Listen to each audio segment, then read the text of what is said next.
live stream is going to start and I'm going to test the audio. It's just going to take a quick second. I should be live now. I am live now. So I'm just gonna check the volume. Now. So I'm just gonna check the volume.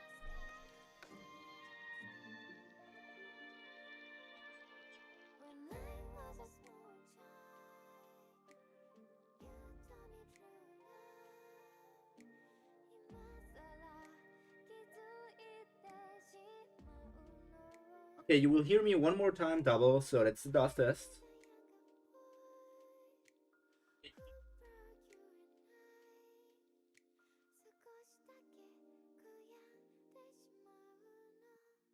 Okay, should be fine. Should all be fine. Then I will only need to change the music to the Fire Emblem one after this song is over, and then I can start everything here. First of all, hello and welcome to the second stream of me reading the One Piece fanfiction called Welcome to the Charlotte Family. Last time it was an interesting start of the first 10 chapters, but I also had my problems with the story already. So to make things a bit more interesting today, I decided to play a bit of a bingo session. So before we're actually going to get into the story, I want to make a bingo board for today's stream. We won't necessarily do this every stream, but at least for today I want to have something that we can have on the side to cross things out if they are like appearing in our read through. You know, we just gotta get through everything because this story is getting quite interesting to say. So how can a 10-year, I don't know if she's 10 or 12 right now, I forgot that already, but I don't know how a child of that power, of that age, could like compare to Whitebeard. And this is what we're seeing. A 10-year-old child keeping up with Whitebeard. It's interesting to see, but it's also, I don't know if that should even be possible. Maybe it's just a me thing that I don't want young children like that to fight against Whitebeard. Whoops. Okay, so then I'm gonna start the music.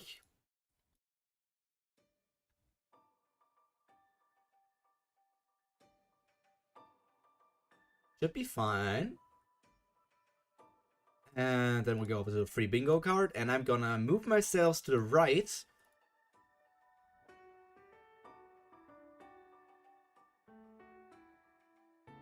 Yeah, that's the right one. And we're gonna also share this one to you guys so that I can make the bingo screen. Obviously, as every bingo thing works, there's going to be a free space in the center. The free space in the center is basically at whatever field. If anything comes from the diagonals or from the horizontal vertical lines and it crosses the free field also is right already. So first of all, we're gonna make a cringe one. It's called Ace X Syrup, which is very bad, especially because Ace is an adult man and Syrup is a child. But these vibes were something I felt last chapter, and I didn't like them, man. I really didn't like them. We were actually not going to write them there. We're going to write them in the paste thing so that it's gonna be randomly. So next one's going to be, if we have Ace X Syrup, we're going to have what didn't she have just yet? Did she have Conqueror's Haki yet? Syrup, Conquerors. Then what else do we gonna have? We need, it's a 5x5, so we need 24 different things, which is a lot. You know what? I'm going to move it down to a 4x4, which means we will only need, these are 16, we only need 15, which is still a lot, but we're going to go with that. That's a bit more achievable for us. And the free thing is just going to be in, the bottom left corner. So we have Ace X Syrup, Syrup Conqueror's Haki, Big canon change so that the story that we know from the One Piece story is changing dramatically compared to what we had in the main storyline. Then what else? Because she's currently with the Whitebeard Pirates, I feel like this could be a possibility. Alliance with Whitebeard. Then I also want to have Meets Luffy. That's already 5, so we need 10 more. 10 more. So what else could be there? Pudding is marrying Sanji. You know what? No. We're going to take the time. It's going to be a 5x5, and we're going to use this until the end of the story to see if we hit anything. Asic Syrup, Syrup Conquerors, Big Cannon Change, Alliance with Whitebeard, Meets Luffy, Syrup. Let's just be more precise. Syrup meets Luffy. What else could happen there? She already had the battles here with Whitebeard. She had an encounter with Doflamingo's crew. Encounter another Yonko encounter, which would only be possible if she meets Shanks or Kaido, because Buggy is not yet a conqueror, and I don't think the story goes as far as where Buggy and Luffy officially are conquerors. Maybe it goes as far as Blackbeard, so maybe Blackbeard is a possibility, but that's only something for the future. Then what else do we need? Syrup, what else are you gonna have? There will be probably a Germa thing, but I don't know how Germa will be there.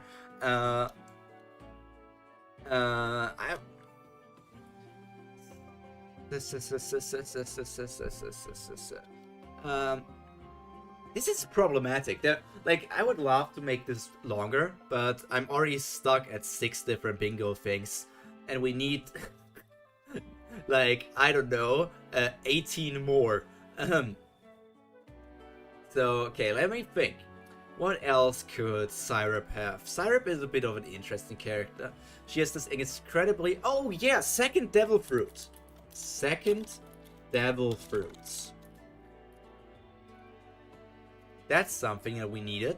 And I feel like she also said that she didn't want to have Devil Fruit weaknesses, so I'm gonna have to say that as well. So, uses Isekai powers, which basically means Syrup has these different powers where she said, oh, I want to be able to eat multiple Devil Fruit powers, which means those two align over each other already, but it also means she is able to swim with a Devil Fruit. She is not weak to Kairoseki or Sea Stone, whatever you want to call it. Both these things are literally stuff that are going on in the story. 4, 5, 6, 7, 8. So now let's go over to 9.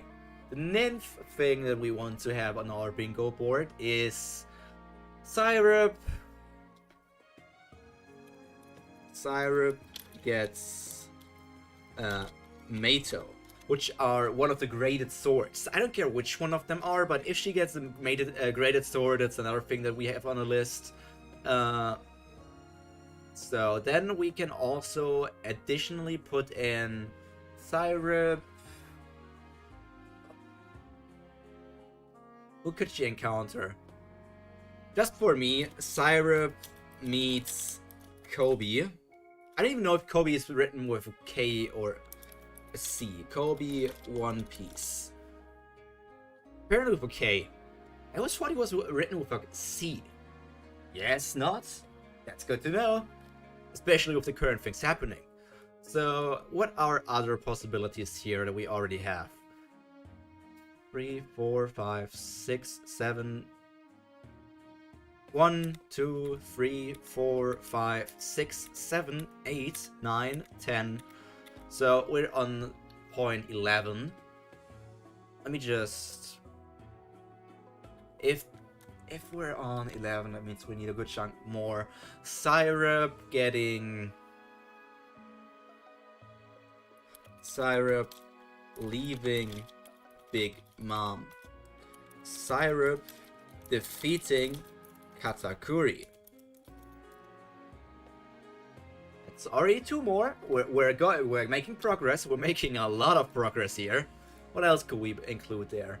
I need to do something really quick. I can't stand seeing how many viewers I have at the same time, so I need to get rid of that thing so that I'm not able to see.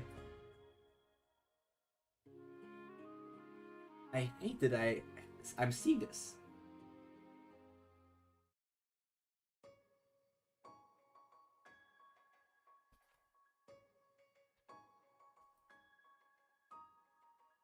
Yeah, we're just gonna stay it like keep it like this. This one works. So I just zoomed in a lot and I don't see anything now in my studio. At least I still can see chat if anyone even comes here. Okay, we still need a few more. We still need a few more. Defeating Katakuri, Syrup. You know, if she's there with Big Mom, we can also just do that. Syrup stopping Big Mom's tantrums. How many are these now? 1, 2, 3, 4, 5, 6, 7, 8, 9, 10, 11, 12, 13. 13! So, how many? It's still 11 left. We're gonna get through that. We still have a few more seconds to go through everything.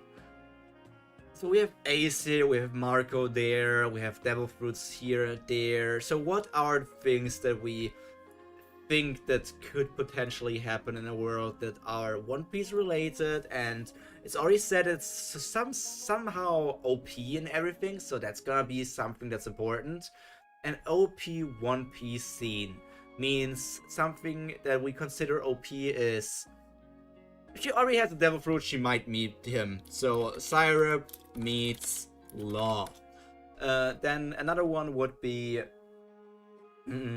what else could we have here? She's on that island. Her defeating some of the Supernova isn't as interesting because she already can compete with Whitebeard.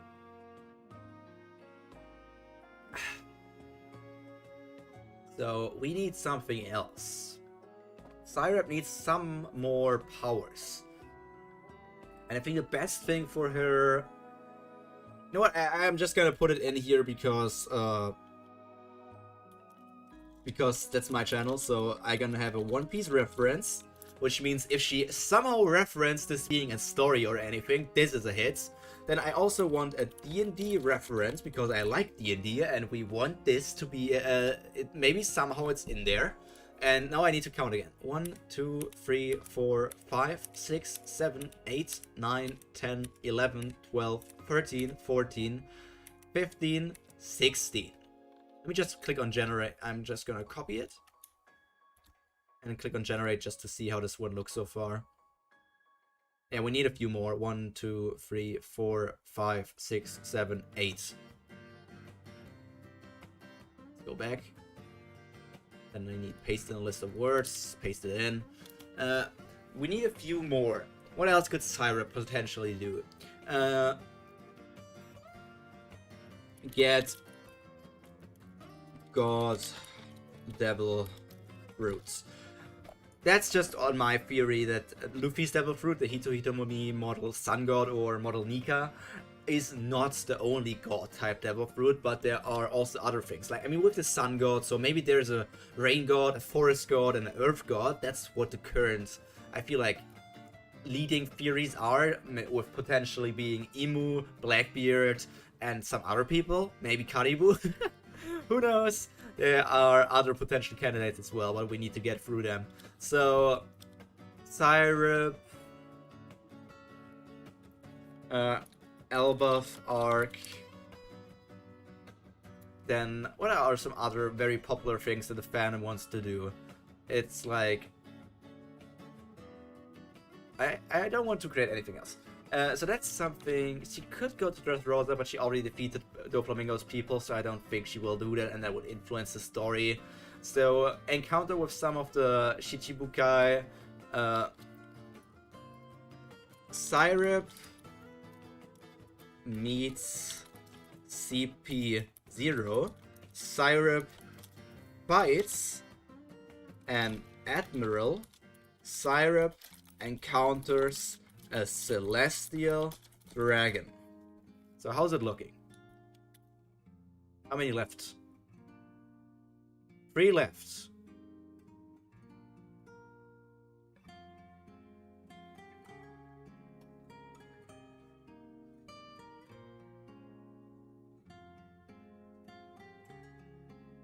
Paste it in. We need 3 more. Gonna change it again to welcome to the Charlotte's family. Exclamation mark. Okay, 3 more.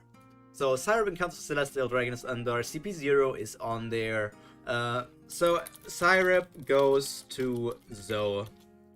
Syrup finds the last poneglyph. And finally, one last thing. What else incredibly stupid could she potentially do? Syrup kills an important character.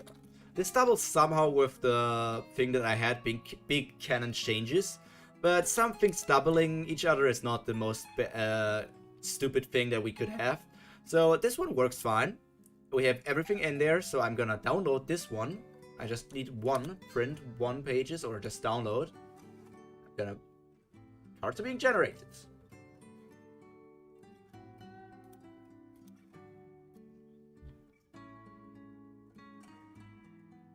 Okay, so I'm just gonna remove the screen and then I'm gonna add it in there in a second once I have it. There it is, the PDF. I don't want to have it as a PDF. I guess that works. So if we do it like this, I need to zoom out a bit more. Okay, we can do it like this. Then I need to adjust it on... Let me go over here and just get you on the reading screen already. Here we are. Chapter 11 is where we're going to start. But first, I need to put in our actual bingo board so that we can have it on the side. So I am going to add something, which is going to be a window capture. Window capture 6.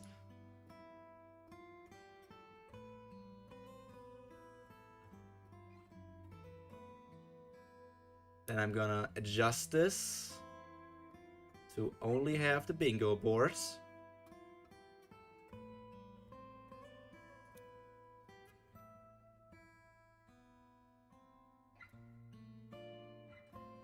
Then I'm gonna pull it over here. It's a bit small. Put it a bit bigger. I can pull it like this and it wouldn't block the text, so I guess we can... Wait, I can cut out more of the bottom part to make it more circular. And then it looks even better. I feel like this fits right in. So, wait, I'm gonna cut off a bit on the top because there's still the black thing. And I feel like this works. This works as a bingo board. We have the bingo board on the side.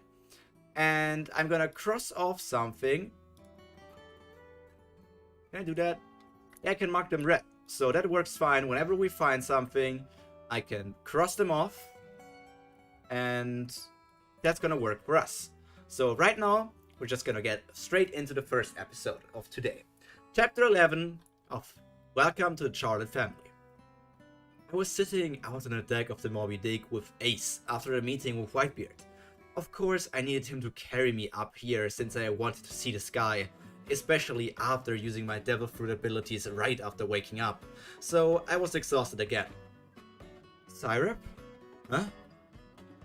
Thanks for saving Pops. I mean, the scene was kind of gruesome, but Marco told me that you cured him. I didn't do much. Once he let me do operation, it was just a matter of filleting out all the cancer cells and some other stuff in his body that caused him the pain. I mean, I wouldn't have killed him anyway, but having Marco there heal every cut made it that much easier for me. So you should thank him too. That pineapple is too overrated on our ship. I've already thanked him enough as our ship doctor. Besides, he's going to make fun of me for saying thank you in the first place, because that's the kind of bird he is. Sounds like an annoying older brother to me. You have one? Too many. Brother Cracker's always showing off his hard biscuits. Brother Snack is always Sweet Commander this and Sweet Commander that. I swear, someday he's going to lose that position and he's going to be sulking for years with how grumpy he normally is. Well, Fetch is kind of a pervert in our crew. Don't think we have a pervert. Would be pretty bad since that'd be incest, but I have a brother who takes masturbation to a whole new level. Spurts. Oops, sorry. What the fuck? I have no idea who she's talking about, but this is super weird.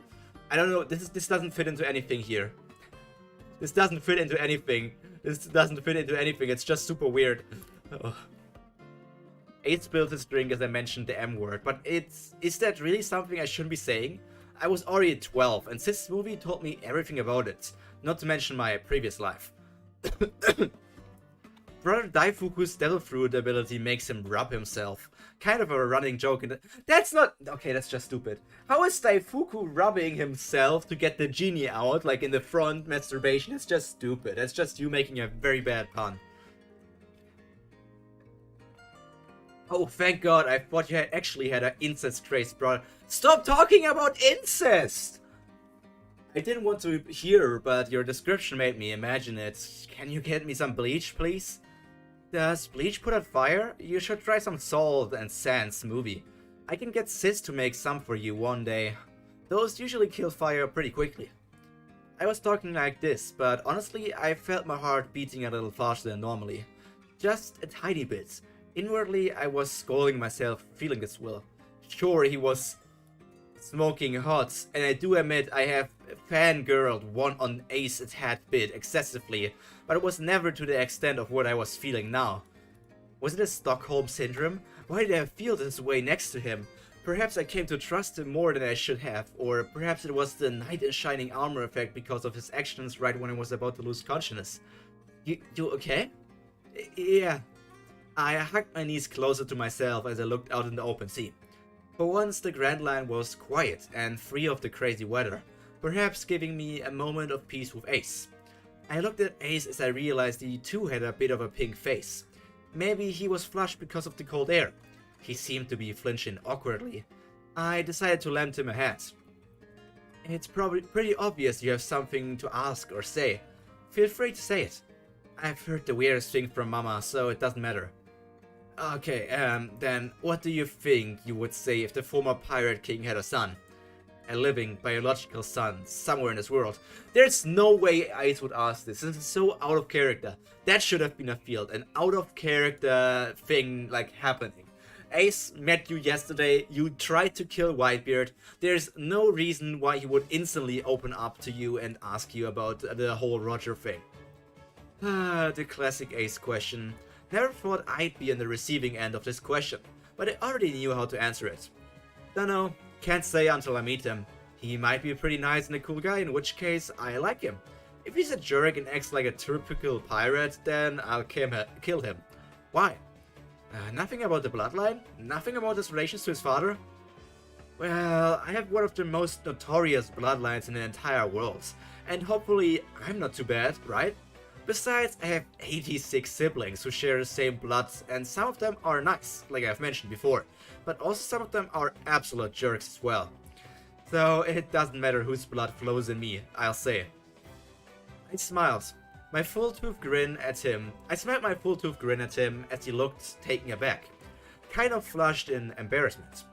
My guess would be that this was one of the very few times outside of the Whitebeard crew that somebody had accepted him for who he was, even if they didn't know that they had done so. Ace, you alright? Yeah, I'm just fine. Just didn't expect that kind of answer after all. It's just that it's a question I just ask a lot of people, and most people just want the kid dead. Well, that's not nice. It's not like the kid chose the father or anything. Exactly, I mean, yeah, you're right. Seriously, Ace, too obvious. And Ace suddenly is falling asleep. Using a small break as an excuse, I stood up carefully before limping back down below deck. Thankfully, Marco had given me an empty room to use during the duration on my stay on the Moby Dick, which was estimated to be about a week. A week? That's way too long. Mama will think I'm dead. You need that long to heal back up properly. It also takes us that long to go on an island and get you a ship to return to your territory, so there's no other way. You want to use the Denmushi? We've never used it before, but we do have Big Mom's transponders now. Yes, please. After getting permission from Whitebeard, I got to use his personal snail, which was also much bigger than an average snail for some reason, and connected it to Mama. Mama, what do you want, Whitebeards? Mama, it's me, Syrup. Mama, did you receive the wine? Syrup? What are you doing with the Whitebeard's transponder snail? Oh, and the wine was exquisite. Mama. Thank God for Mama's natural stupidity. She's not even questioning why I'm using Whitebeard's Denmushi the moment I brought up the wine. Well, the chest soldiers probably told you, but we got intercepted by the Whitebeard pirates while I was returning with the wine, so I held them off while the ship escaped. Long story short, I fought them and lost to Whitebeard, Mama. Mama, so you fought that old turtle? Yes, Mama, I'm healing up right now. Thankfully, after I did Whitebeard a small favor, he agreed to let me return once I'm healed enough. I start heading back in a week, and I'll be back on Whole Cake in 2 weeks, Mama. I'm sorry for the delay. I'm glad my favorite daughter is not dead. Report back once you return, okay, Syrup? Yes, Mama. With that, the call ended. Thank you, Whitebeard. That did lift some weight off my shoulders. I'm sure some of my family members must have been worried when I didn't return with the shipment.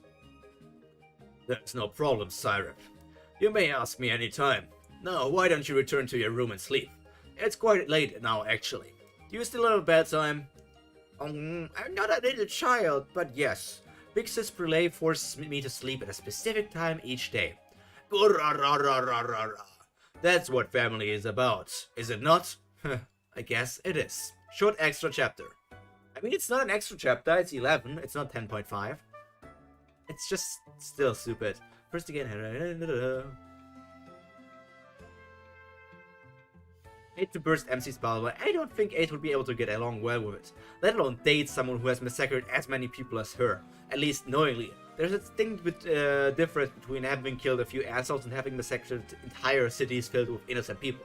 Yes, Ace very much wouldn't like that, and Ace also wouldn't have told her about the entirety of the thing. I'm gonna be so free that I'm going to cross off this one here. Even though it's not technically like happening that she's like getting together with Ace, maybe just yet, but it's very much hinted that this is something that the author wants. And even though I don't like this, it's something that's happening. So it's there, and I can't do anything about that. So let's continue onwards to chapter 12. Still Ace here. My week on the Moby Dick was hectic in the least. Sure, they were family, but I doubt that another party-crazed family such as this exists in the entire world. Almost every night they would gather together and get drunk on the stupidest reason to celebrate. One time, I'm pretty sure the reason was because Marco managed to unclog a toilet on his own or something like that. Who knew the pineapple could make a good plumber? During my time here, I felt welcome. The biggest difference would be that feeling everyone had for another, as Nakama and family. We didn't have that in the Big Mom crew. We were family because we were connected to each other by blood, and not much more. We were crew because we knew Mama would kill us if we left, and becoming a marked enemy of an Emperor of the Sea was not something that anyone wanted. Whitebeard was having the time of his life again. Of course, it wasn't like he suddenly grew his blonde hair again, but he looked so much better already. His vital signs brought him back into his prime, since he's super fit, and decided to use that as an excuse to chuck down an unrealistic amount of sake. What's wrong with all the emperors? Is being a glutton or an alcoholic a requirement for becoming a Yonko? Shanks is always drunk, Kaido's drunk, you're drunk, and Mama's either chugging food or drunk. Seriously, Whitebeard, I just healed you a couple days ago. Give your liver some rest. When I said that in front of everyone, the entire crew burst into laughter. As they laughed, scolded Whitebeard in some teasing way that he shouldn't be drinking so much. The only people on my side were the nurses, who thanked me in private for curing Whitebeard. It's alright, I guess I do owe him for returning me back home alive and unharmed relatively. I was still sore from the fight. Even if I can regenerate fast, and much faster with Marco's help, whenever I try to stand up, the muscles in my legs complained. Whenever I tried to use observation haki to find what was going on in the middle of the night, my eyes itched and I started to get a headache. Lesson 1 to myself: don't fight all of Whitebeard's commander at once. Follow up: try not to fight Whitebeard either. Consequences may result in multiple severe internal injuries, including bleeding, a concussion, and a very long time to recover. Fucking stupid. Yes, obviously, if you fight against the entirety of Whitebeard's crew and Whitebeard, you're gonna get hurt quite badly. And that's only because of your isekai powers, you're literally still alive.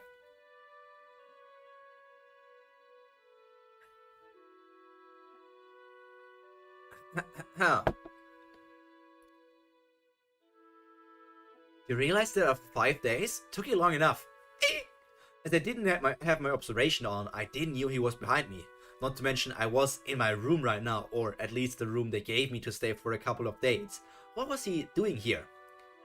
From what I heard from your crewmates, you try to kill Whitebeard on a daily basis, like more than 100 times. May I ask how you are not dead yet? Pops didn't punch me hard enough so I could try multiple times in the same day. When I fell into the ocean, Fetch usually fished me back out. When I was actually seriously injured, Pineapple would miraculously appear and act like a saint. I am amazed you even kept trying. I mean, don't you know the difference between yourself and that man? Do you? Yes, I'm nowhere close to a Yonko's level. That's a lie. You seem to fight on pretty even ground for someone that says you're nowhere close. The conditions were in my favor, and you guys have honor and love for each other. That's why Meat Shield proved exceptionally effective. Well, against Whitebeard, he couldn't use his ability on the Moby Dick, right? Good point, though I've never seen Pops so injured like that before. What was that ability? Oh, fillet and cuts? In a way, I processed him like how I would process ingredients for a dish. I could have also cooked him or marinated him in poison, but I could tell he had a high tolerance for heat and poison, so I decided against it. Why? You have an illness as well? Wait, scratch that. I know you will sleep randomly. You can fix that? I can try, but I'm not confident. Cutting out cancer cells is very different from messing with your brain cells. Sure, I'm confident I won't kill you during the operation, but I might accidentally turn you into an imbecile that can't sleep. I'll need more practice and experience to do something on the level of brain surgery. I think only Vegapunk would be able to do something of that level, and even then with the help of his ridiculous operating machines. Oh, by the way, how do you know so much about all of this? You're not a doctor, right? Within the Big Mom Pirates, I'm qualified to serve as a navigator, helmsman, engineer, and mechanic. I'm overqualified for being a doctor, cook, and sharpshooter. So basically you have every single role. Holy shit.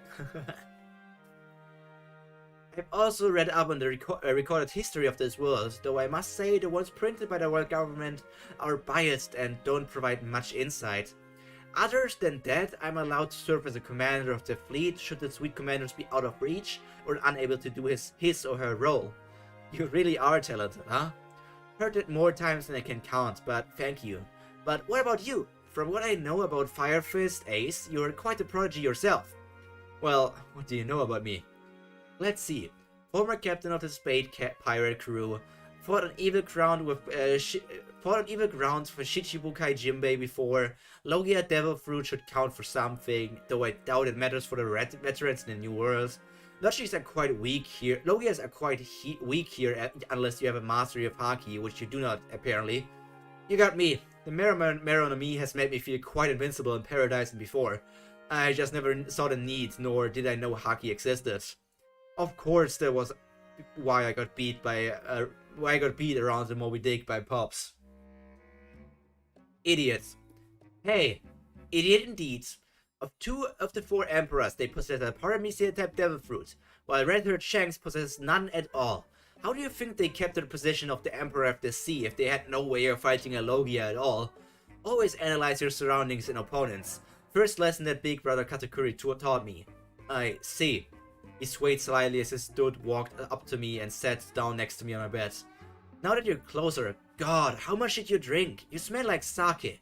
And it's worse, since you're probably heating the alcohol content within you, you know? I'm so sleepy. Don't you dare sleep here. Don't you sleep in a maiden's room. I don't care if you have the sleeping disorder or whatever. I'm kicking you out if you do. But it was already bad enough that none of them had clothes that fit me, much less female clothes at all, other than Izo, who was 3 sizes larger. Izo doesn't wear female clothes, he just wears the kimono. So I had to resort to a massive shirt that would cover everything. And now Ace was sleeping next to me. I was tempted to drag him out and dump him in the middle of the hallway, but I guess he did save me back then. That would be too mean. Hopefully he doesn't have a bad sleeping habit. I pushed him into the furthest corner of my bed, grabbed 2 blankets and a pillow to make a blankie wall, and laid down as well. Was it the alcohol that Fetch smuggled for me? I was unnaturally drowsy. Ace's point of view. The first thing I realized when I opened my eyes was that Pops was going to kill me, and the rest of my crew was never going to let us go.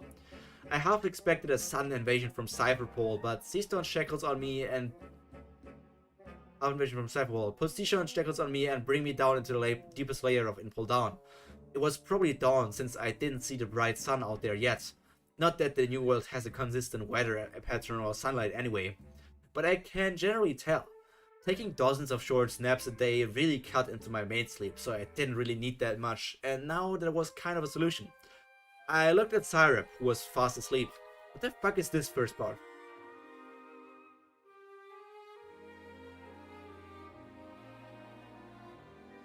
I don't fucking know what this one is. Her soft and small breaths, as she completely forgot that she was currently and technically on an enemy's ship right now. The way she didn't worry about it at all, sleep or not asleep, reminded me of Gramps or Luffy in a way. I noticed she had tried to build some sort of blanket barrier between us when I fell asleep here, but obviously that didn't work. Somehow she had managed to climb over the half-foot tall wall in her sleep and snuggled herself to my side. So fucking weird, this is so awkward, this is so fucking awkward. She was currently nuzzling herself against me. On one side, I knew I had to get out of here quick before someone came in, took a picture and used it to blackmail me for the rest of my life on board. But on the other hand, I grabbed a strand of her light pink hair and tucked it back in place so it wouldn't tickle her nose. She was downright adorable. She's a, what did she say, 12-year-old child? I didn't see how such a monstrosity like Big Mom could give birth to such a cute thing, like the one who was trying to turn my chest into a pillow. She suddenly frowned a bit as she realized something was wrong. Big bro, why are you so small? Inwardly I twitched. Was that what she realized? Not that she was sleeping and one-sidedly cuddling with a man she barely knew? Never mind. Strength mochi, yum. Strength what? Never mind. Understanding this little girl's going to be a headache and I'd rather not. I stole a sheet from the failed portraits of hers and put them over her, in which she greedily wrapped herself around them. Using that chance, I got out of her embrace and escaped the ever too tempting beds. Newgate speared. What was wrong with me? She's just a little girl, dammit. I walked out to the door to come face to face with Marco, when our eyes met, and then he recognized that I was coming out of the wrong room. Shit. Little physical strength so that way you got horrible wife. This story is so weird. The comments. Shows reaction to the but the cliche female OC Ace is just too cliche for me to enjoy the story. Not to mention she's 12, and as I recall correctly, he's 18. Also might be forgetting the age difference between 12 and 18 is not the same as the age difference between 22 and 28. It's so true, so true. I want give reputation. I'm gonna give these guys some reputation. Holy shit, thanks for chapter. Ace works in our lolicon. Ace is a pedo, what the fuck, she's 12. This isn't gonna turn into some stupid romance between little girl and Ace story, is it? I mean, come on, there's no way Ace would be willing to date her if she knew how much of a monster she really is. Ace I think is 14 or 16, but it's probably 14. No, Ace is 18. This is like she said how many years it's before the story. If she's 12 and same age as Pudding, that would mean 4 years before the story, before the time skip. So that means, yeah, Ace is 18 probably. Ace is very much older.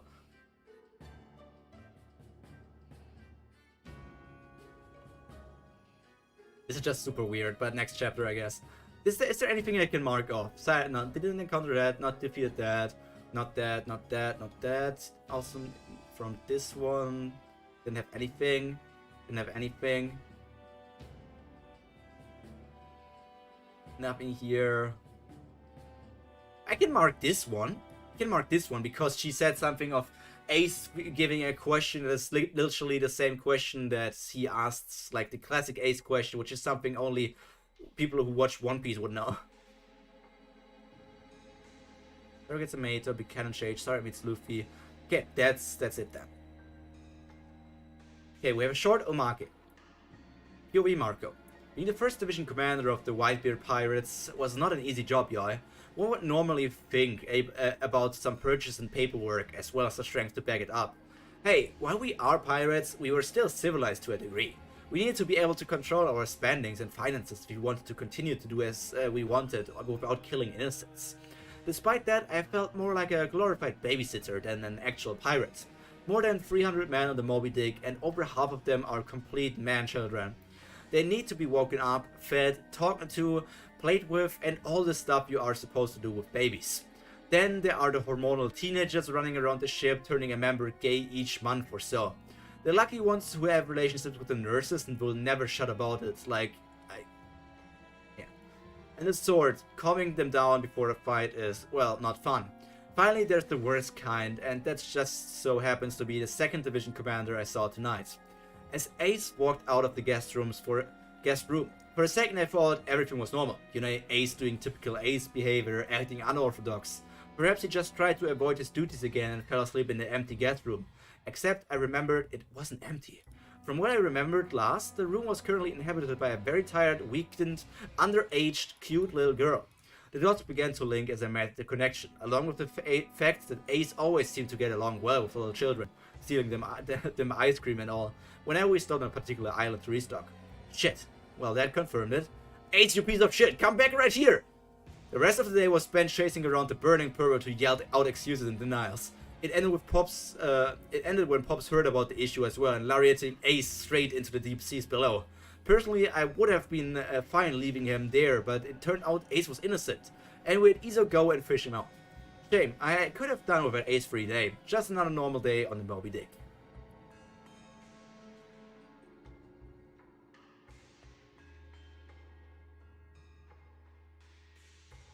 Grammar correction. It's female. So true. Okay, chapter 30, let's go. Home. Literally sweet home. Chapter 30.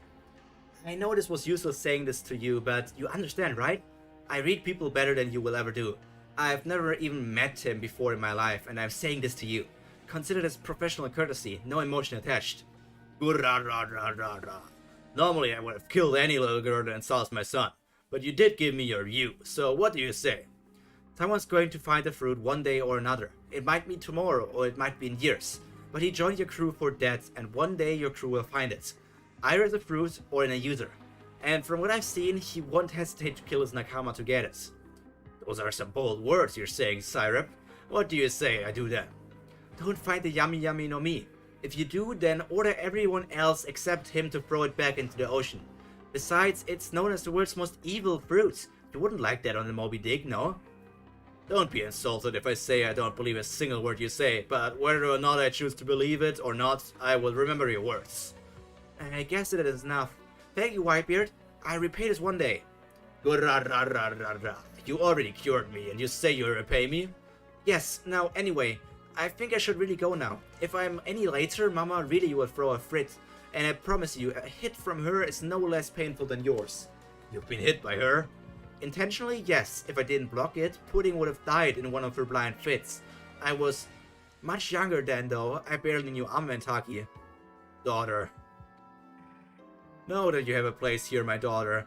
Anytime you wish, join my family. We have a place for you. It's also very much out of character. Whitebeard doesn't want any daughters for some reason. Thank you. I bowed to him before turning around and exiting onto the deck. It was a pretty chaotic goodbye, where everyone either shook my hand, patted me, hugged me, or screamed in my ear really loudly. Don't ask about the last one though. Finally, I hugged Ace real hard before I left, and he embraced me back, which felt kind of nice. Don't ask me why I felt this way for him. I hope it wasn't Stockholm Syndrome, since that's just weird to look at. But looking at him, it felt as if I was looking at my crush. They dropped me off on a shipbuilding island, and not an uninhabited one, and gave me enough berry to buy a ship or bribe a broker to get me into Big Mom's territory. Why they would let such a broker roam free in their own territory was a question I wanted to ask, but decided against it. In truth, I didn't need anything they gave me, but I decided to accept them anyway. The first thing I did was go to the market area and stock up on as much non-sweets as I can. I emptied shop after shop of rice and side dishes. I thought that being born as one of Big Mom's daughters would magically give me the ability to survive off of sweets alone, but my taste didn't carry on. I was not born as a sweet tooth, but instead carried the same tongue as my previous life. My brothers, sisters, and even Mama looked at me weird whenever I ordered private shipments from Wano and other islands. From Wano? There's no way! Wano is a lockdown nation! Hooked myself and ate it. They called me weird and strange, but I didn't care. I needed that food to survive. I didn't really have a lot of opportunities to eat out, so I savored whatever chance I got outside Mama's Candylands. Money was never a problem. As one of Mama's favorite children, my allowance was ridiculous. But as they say, greed is infinite. I would often go around beating up some random pirates, disguising myself and turning them in at a marine base for bounties. The dumb marines wouldn't even check which bounty hunter turned in the pirates before they gave me the money. It was a nice way to make some quick cash, if you consider hundreds of millions of very quick cash without drawing attention. Of course, I tried to stay away if someone of the rank of Vice Admiral or above was keeping watch, no matter how easily I could beat them. Their observation haki would know that it is me. I stocked up on everything I needed, including a large supply of sea stone, which I bought from a local smith. There's no way a local blacksmith has sea stone. Nobody has sea stone.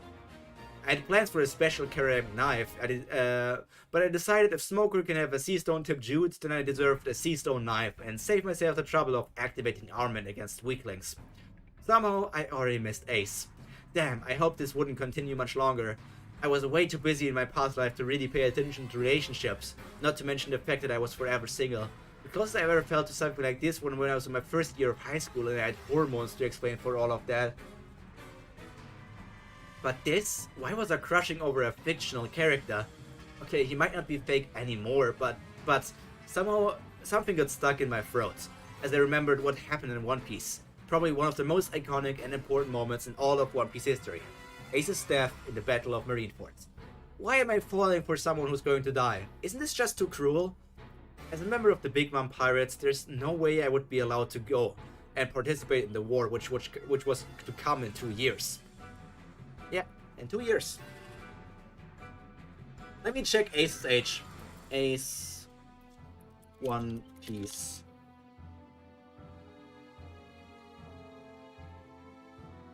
Ace is 20 years and 2 years old. Ace is 20 years and 2 years. So right now, in this very part of the story, he is 18. So it's a 12-year-old and an 18-year-old. I couldn't help Ace directly, which was the reason why I talked to Whitebeard in the first place, in hopes that he would listen, but who was I kidding? This was Whitebeard I was talking about. Deep down, I knew things wouldn't change. Fetch, who I had come to become good friends with, would come to die at the hands of Marshal D. Teach and take the Yami Yami no Mi. Fight and defeat Ace and trigger possibly the most important event in One Piece, at least in pre-timeskip One Piece. I didn't want that, but what choice did I have? I couldn't run away from Big Mom like Lola had did, not yet. There were people to save and family I cared about. I didn't have much more than a crush whom I didn't know would accept me or not waiting for me outside. I couldn't leave, not yet. Hey, I showed a very shady guy my figure roll of berry underneath my cloak, which got his attention. Where to? Cut the land, and don't worry about the border patrol. I'm her daughter. I just lost my ship and now I'm stuck here. The man just stared at me for a bit before I decided to remind him again. Get me home, now. Could probably just swim there.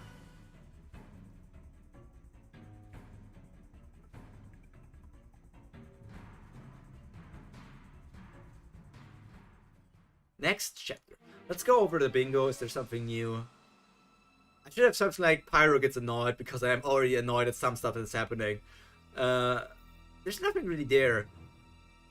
I mean, is it a big canon change that she told Whitebeard the stuff about him? Depending on how the board looks in the later parts, I might update this one. Chapter 14. I was welcomed back with something akin to a mini tea party with the closest family members. Mama welcomed me back by simply checking if I was safe and wondering if I had brought back anything for her, which I did. It wasn't anything special, but coming back to Totoland to see Mama without snacks was a dangerous move. So I brought a shit ton of snacks exported from Fishman Island and shoved it in my inventory ahead of time for something like this. When I took it out and said that I negotiated with the Whitebeard pirates and take some home with me, Mama was obviously very pleased. At this point in time, Fishman Island was still under the protection of the Whitebeard pirates. So anything, and especially sweets from Fishman Island, was a rarity among rarity for Mama. And this really pleased her. As expected of my favorite daughter, Mama. After escaping her as fast as possible, we had a little partial family reunion. Brother Katakuri, chiffon, smoothie, brulee, and pudding. They welcomed me back properly and asked for what happened. I tried to tell them what happened honestly, and I did up getting to the wine, but I must have gotten embarrassed telling them about what happened on board the Moby Dick. I tried to hide it as much as possible, but I was always a little socially awkward, and Smoothie, Pudding, and Brother Katakuri caught on almost immediately. Tell me the truth, Syrup. Do you like him? I don't know. See, you're blushing like crazy right now. I could tell. I felt heat rush to my face as I thought of memories that a 12-year-old shouldn't not be thinking of. I kept thinking of Ace's half-naked scene and him hugging me in my bed as I tried to sleep. I couldn't really explain, but something about me was drawn to him. So even our perfect little sister has a crush. Sis, it's not like that. Really? Then what is it like, That was a checkmate move, wasn't it? I couldn't say honestly that I really liked him since it was too embarrassing, but anything else they wouldn't believe anyways. I could only say that I'm not sure and they'll come to their own conclusions. Syrup, listen to me. Big brother, did he ever touch you or do anything weird to you? Did he hurt you in any way? No, but we hugged when I slept like you do for me. Suddenly, Big brother Katakuri stiffened as I realized my mistake. Shit! The blood vessels on his forehead became more visible as I could tell he was pissed. Oh crap, why did I say that? I was just trying to be honest as possible. I should have realized that Big brother Katakuri was in his dad mode right now. Syrup? Yes? May I have the bounty poster of this friend of yours? Inwardly, I was shivering, but help came from Sister's movie. Oh, come on, brother. Syrup just having her first crush. I'm sure you had one as well at some point in your life. You just covered up your feelings like you do with the scarf of yours. Just let her enjoy this feeling and leave it at that. How about that? Sis movie just pat me on the head, which was actually very easy for her. She was almost quadruple my height after all. She's just 12 years old, let her be a child for once. Mama doesn't allow her to with all her missions and all that. That was true, actually. Normally, charter children only become an executor of the family at the age of 15. But I was an exception. Seeing my potential talent and strength, Mama immediately made me an executive at the age of 8 and sent into the front lines. If I was anyone else but myself, who have experience and memories from my previous life, I would have been screwed over multiple times and possibly dead. If not, I would have a severe personality disorder. This movie saved me, but this Brule might as well have thrown me off a cliff for the next thing. I knew she pulled a bounty paper out of one of her mirrors and slipped it into Big Brother Katakuri's hands. It looks like if Ace ever meets Katakuri on any occasion, he's in for big trouble. Life-threatening trouble. It's been a couple of weeks since I've returned, and once again I'm facing the ground after a beat down from my brother Katakuri. I've managed to decently wound him, but he was just too fast and strong for me to do much. Of course, I was keeping with my rule of no devil powers against him, which he doesn't like, but this was my one rule which I never gave up on. Despite this, I was actually pretty proud of being able to hold up quite well against him. Not the best, but quite well despite going up against his Mochi powers. My biggest problem against him was the way to deal with his strength Mochi, when he condensed an incredible amount of Mochi into a block-shaped arm and covered it in advanced armament. While I could easily predict where it would hit, it was an entirely different story trying to block it. It wasn't nearly as painful or strong. It wasn't as nearly as painful or strong as Whitebeard's punch, but Big Brother Katakuri's strength Mochi panked the punch and well. I could almost feel my bones shift when I faced against his armament head on, which was the one aspect I lacked against him. I trained specifically on my observation to the point where his future side was useless against me. I could see an equal amount of time into the future as he can. I was faster than him, mostly thanks to my elite body and speed-based fighting style. Power and armament, on the other hand, was where he dominated me, and this was why I always lost against him. I don't like this syrup. You claim to have lost, and yet you do not give it your all. What are you talking about, brother? Your devil fruit. You have never once used it against me. Why is that? I use it once I'm confident in beating you without my devil fruit abilities. You know my powers can be used for almost anything. I fear I will become too reliant on it like Brother Daifuku and often on their fruit powers. Is that a problem?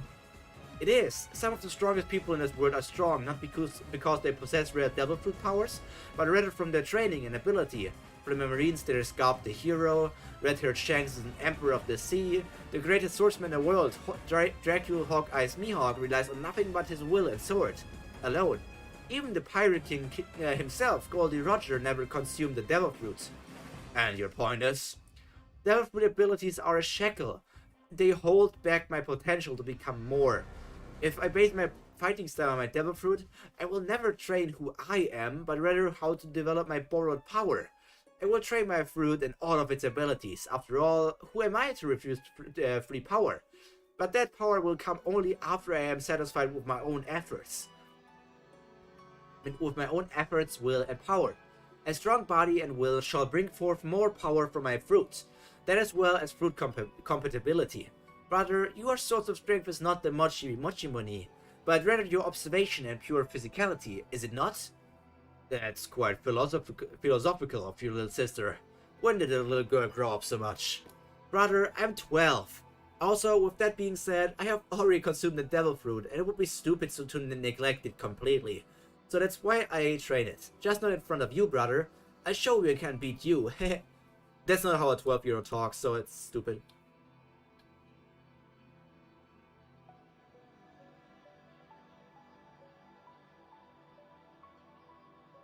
To war. To war for love? What?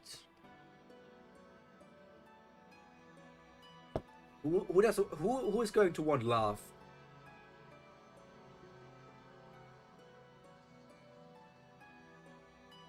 Who wants love in this group?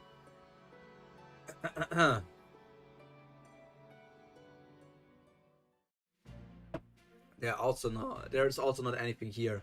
She already could defeat Katakuri, but she is not defeating Katakuri at this moment. So that's something. But now let's continue chapter 15. We're just going to get through everything. I don't think we're gonna read everything, like everything, but we're gonna read a whole lot of these chapters. I mean, just look at this. We're in chapter 15, which is almost at the end of the first page. And in total, there are 52 chapters. Some of them might not really be that long. So let's see how long it really is if we already 5 today. The group that controls Fishman Island controls the entrance to the New World. If you position permanent guards there, we can weaken the influence of potential threats, while we bring those who we deem worthy into our family or form an alliance. Mama, do you want a fishman in your crew? Of course! How about we hit Fishman Island, force the Sun Pirates to join or form an alliance with us? Our reward is not destroying their home in return. Now that's a good idea, but how do you plan on taking the island? Fishman Island is under Whitebeard's protection. There is news that Whitebeard will pass Fishman Island and into Paradise and fight the Marines head-on in their headquarters. They will evacuate their forces on all other territories to fight this war. Was there a 2-year time skip? Once we take over Fishman Island, we let the retreating or victorious forces of the Whitebeard pirates back into the New World. peacefully in return for Fishman Island. It took a while to convince Mama, but then when it was, but that when it, but when it was, when it wasn't ever easily to manipulate her into thinking or doing something. Sometimes she acted like a child and went whatever she wanted, while other times she was so fixated on one thing that she would entirely disregard another. This was one of her stubborn days, and only my experience of dealing with stupid newbie chefs allowed me to get the idea into her thick head. As I headed out, quite satisfied with my part, I was confronted by Big Brother Katakuri. You did this for him, didn't you? Yes. It was 2 years since I was on board the Moby Dick and fought against the Whitebeard pirates. Or should I say, it was 2 years since I've met Ace. Actually, that was a lie. I've met him a couple of times throughout my ingredient collecting journey across the New World, and each time we ended up bonding more and more. On my most recent trip, I found out from a news crew that Ace was defeated by Blackbeard and was scheduled for execution. And while we knew this was a pivotal point in the storyline, I just couldn't let that be. After all that nagging and explaining Big Sis Bro had done for me, I came to accept my feelings for him. I think I loved him. Of course, as something who never had a proper, as someone, you're not a thing, fucking stupid, who never had a proper relationship in the past. This was my own speculation, but I wanted to believe that this was it. I only confirmed it once I heard the news, and my heart pretty much stopped. I knew it was coming, but I needed to do something to prevent it. And the name of Big Mom was surely more than enough to deter the Marines from continuing the war, like Shanks has done. Though if Mama isn't coming herself to Marineport, then we might have to fight it and turn the tide towards the pirates. It's risky, even for you. I know. You might die. This isn't like gathering the ingredients. This is a world stage, dear little sister. It's a war between the Yonko and the full force of the Marine themselves. I know. I don't want to see my little sister die. Brother, please, you need to help me convince Mama to do this. You know, it's treasonous to manipulate Mama into doing something for your own gain. What we gain is the Big Mom Pirates outweighs what I get. This is why I hate arguing with you with reason. You always seem to have a comeback. Brother, sometimes a smart brain can outdo overwhelming strength, okay? Maybe not Big Mama's, but you probably. And how would you do that? Imagine I was around an average New World Captain strength. Bounty of around 100 to 200 million berries, right? Yes. He listened, subtly interested in what I had to say. I beat up Sis Brule and make you chase me into a mirror dimension where I escape and leave you trapped. Once I trap Sis Brule on the outside or disable her ability in some way, you will eventually starve to death, as you can't be sustained on Mochi alone for long. Boom. That's not likely. You do realize that Sis Brule is quite easy to catch, right? She has almost no fighting capabilities of her own. I bet it's going to happen one day. Someone's going to trap you in the mirror worlds. You're the only little sister or brother I'm afraid of, in more respects than one. A testament to my strength. A testament to your cruel ploys. Seriously, giving a scenario of starving your older brother to death, I'm hurt. To make it sound ridiculous, the massive 5-meter-old man grabbed where his heart should be and slouched. It's almost time for tea time. Let's hurry back. I'm rather hungry. By the way, what did you order? For me, I always get donuts of all flavors. Your order was a bit complicated. Nobody knows what sweet and sour pork is. So instead they brought you all the ingredients you requested. You'll have to make it yourself. And they call themselves chefs of the Big Mom Pirates.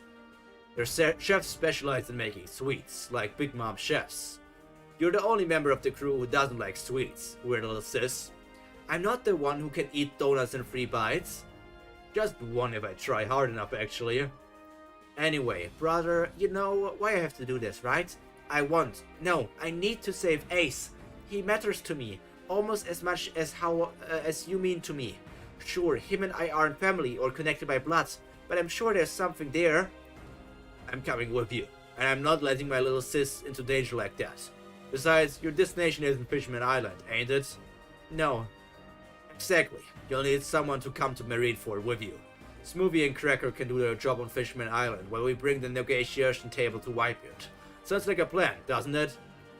Sounds enough like a plan. Sometimes I wish I had a devil fruit that allows flights. Why so?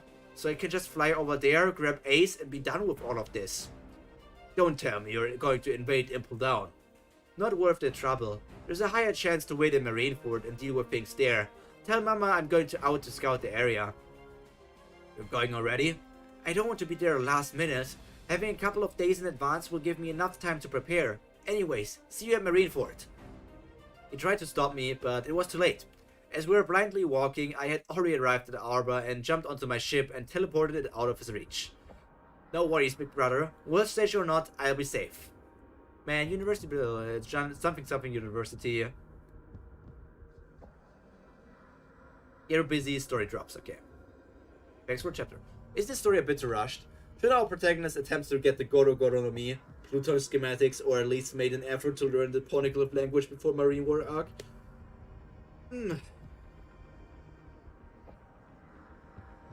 I think she needs all of these things. I just felt like a 2-year time skip.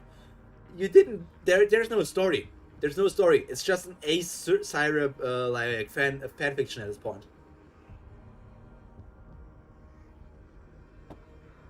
What's the offer themselves? I think the story is fast progress, but not rushed. For Syrup, none of the things above are very important. She's already strong to compete on a big stage, easily.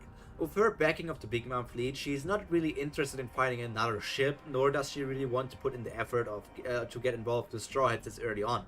Finally, she has the blood of the Three-Eyed Tribe running through her, so it is only natural that she'll awaken something like the sword soon anyway. No, it's not, because she said only Pudding has the third eye. More so as a New World-centric figure, Marineford arc is like a middle point in the story or less. Besides, she's only 14 at the point of the story, and 16 same as Pudding when Whole Cake Island begins, so she's still a lot of time and things to do. Hope you enjoy. Wouldn't Syrup at least try reaching out to the Revolutionary Army to try and get Sabo on her side? The Memo Memory should be able to... Yes, it would be. It would work, but we don't want Sabo. We barely just met him 2 years ago. What the fuck? Is she stupid? Whatever happened to Calm Mind? I don't know. The whole laugh thing is just pushed onto there, and I don't know. But with that, I can cross something off on the bingo board. Let me go on the bingo board. We for sure can cross off Big Cannon Change.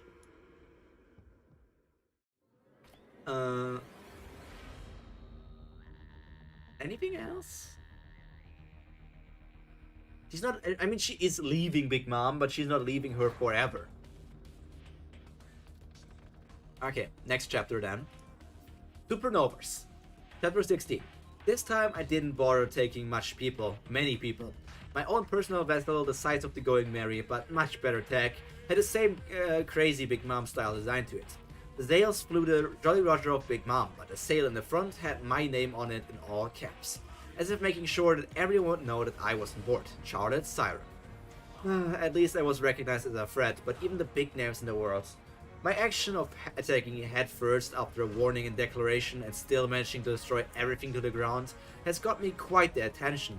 Most times, at least. Most times I brought Big Bro's Crackers Biscuit soldiers along and put them into the spotlight so that Marines would think that it was their handiwork, but oftentimes they found out it was me. Chef of Death, Charlotte Syrup, 700 million berry bounties. Compared to my skills, what was Cracker's bounty?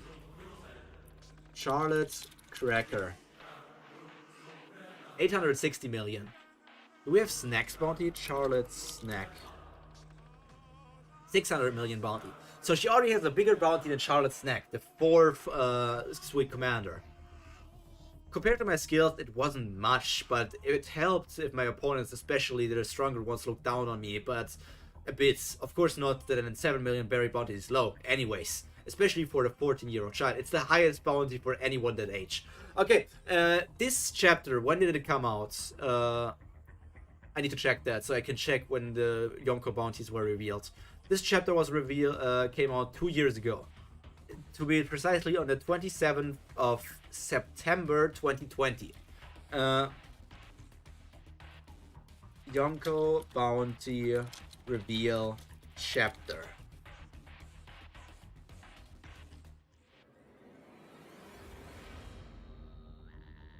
Let's just go on Big Mom, and then we can go on her bounty.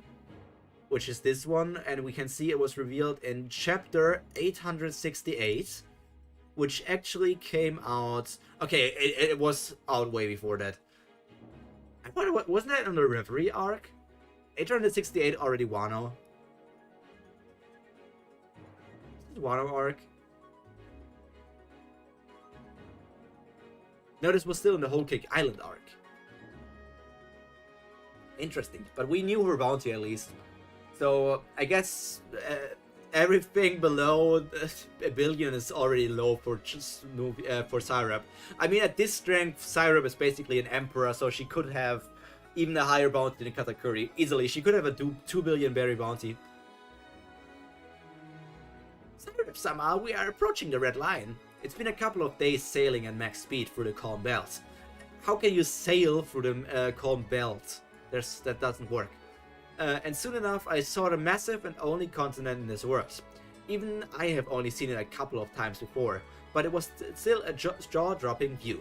To have something so massive exist in the world as if someone had intentionally put it there. Oh, right, Oda-sensei. Directly towards the line. We're not stopping for Fishman Island. We don't have our ship coating, and nor am I waiting for that to be done. But how will we get through? Just have faith in me, navigator. Kitchen. As a massive cube surrounded our ship, I tried to put ourselves at the very edge of it, and its long end to face the Red Line. Just before we made contact with the Red Line, I'll teleport us to the other side. If what I know about the width of the Red Line is true, when we might just make it, barely. So you can teleport through the entire Red Line. Already quite powerful. Actually, it was impossible. At least it should be. But tinkering with my Devil Fruit, I found other loopholes and powers that can exploit. It wasn't much like the teleportation like I have used against Bigoro Katakuri. But rather it was an entirely new kitchen altogether. By connecting the two areas, it was like a mini version of a wormhole. I developed it myself after trying to imitate Sisbulay's mirror world abilities, and this was what I came up for.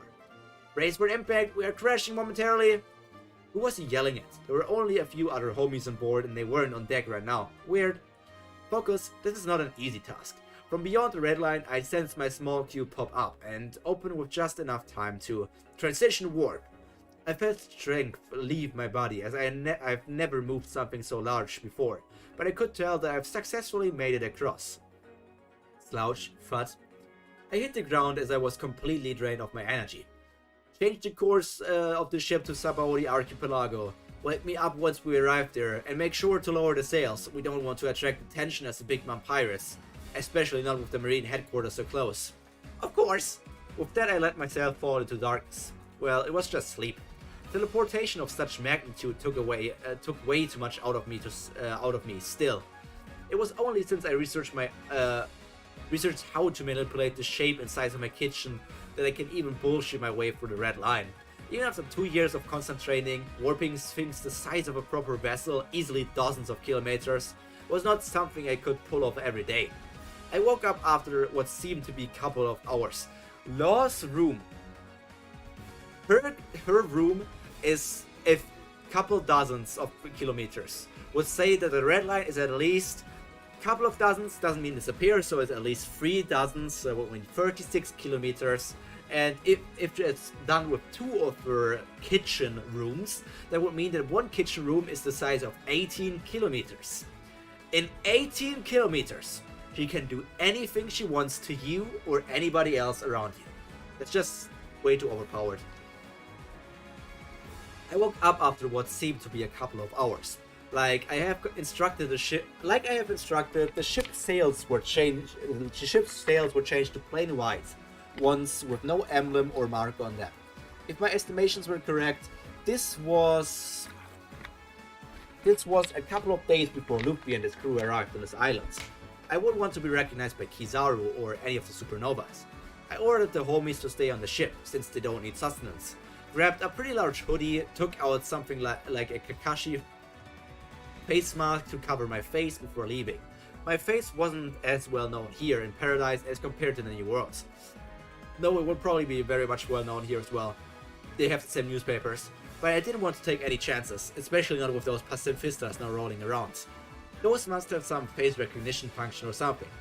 I strolled above the groves looking for something that might help me or simply trying to entertain myself. Perhaps I might be able to meet a few key figures in the story that might be of fun. Or maybe even be there when the Straw Hats are utterly and completely defeated. Letting my observation fly wild, I found the place I was looking for, Chucky's bar. I doubted there was anyone else that would have such a strong presence on the island, not to mention one that was about as strong as hers. Brady. So he didn't hand himself into a human trafficking audition just yet. I opened the door to see no one but the scene I saw in the manga so many years. A pretty lady manning the bar and an old man sitting down with a drink. Sake. He's drinking sake at a bar. What's the point? I just sat down and pulled down my mask down to my neck, so it became something like a scarf, and looked at Chucky. Never seen you around. New? A complicated story. I'm new, but it feels nostalgic in a sense, though I don't think you wouldn't believe me since there's crazier stories out there. True. And what would you like, little lady? Anything non-alcoholic? But please don't bankrupt me. I may be rich, but I have plans on where to spend my money. I ain't ordering until you tell me the price. And here I thought I can rip off another customer. Hard to get new ones around here with that nickname, you know? I can get you a bloody queen cocktail without the alcohol part. 5,000 berry. It's like €5 or something. Rip off bar indeed, but I'll take it, thank you. €5 for a cocktail is not a rip-off. That's actually a pretty good price. She got to work behind the bar while the old man looked at me curiously. I could tell he was trying to read me through his observation, but years of fighting strong opponents had taught me how to hide my presence. Of course, someone like Rayleigh must have thought that I was hiding something, just couldn't tell how strong I was. From the New World, aren't ya? Just arrived here in Paradise a couple hours ago. I have a favor. May I request you coat my ship? It's not for Fishman Island though. Rayleigh raised an eyebrow. I'm here to save Firefist Ace, but I thought that rushing in the middle of the hellhole would be something akin to suicide. I'd rather bait my time and wait at the bottom of the ocean until it's the right time to pop up. You might not know me, but I'm not too weak as well. My observation tells me that I might even be able to match you for a couple of minutes, Dark King Rayleigh. He paused for a bit before hunching forward in laughter. Compared to the ones I was used to, it was a much smaller one in volume, but I guess that talks about his age and tolerance of crazy shit in life. One of that old beards or hags. Big Mom, but with some private affiliations with Ace, I guess. May I ask you for a job? It's been a while since I had this much excitement. Very well. It'll take 2 days for it to be coated, if it's a small ship, and 3 if it's a large. I sail alone except for these soul things and maybe 1 or 2 of Brother Tracker soldiers. It's a small ship. I gave him the pass, docking rights I got from the marine officer when I docked that showed him where my ship and how to identify it. You'll find that the hull slightly resembles crackers and chocolates. That will be because it actually is. Though it shows the hardness and trace of Adam wood, so it'll work fine with the coating. The faster I coat the ship, the faster I got paid. Well then, little miss, I'll be off. Good luck, trouble is brewing over and I can feel it. You look quite the distance in the future. With that, he left the bar, without paying the drink. When Shaki turned back, she just sighed for putting it on his tab. He's going to need to sell himself to slavery again to pay back this amount.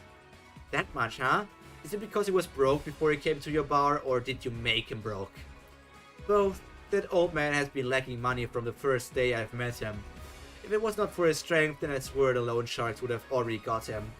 I took a sip of my drink to find it was actually pretty good. Much better than all the chocolate-crazed drink bars back home. Was all the sweetness to a nice fresh taste of mint. Though I guess that is why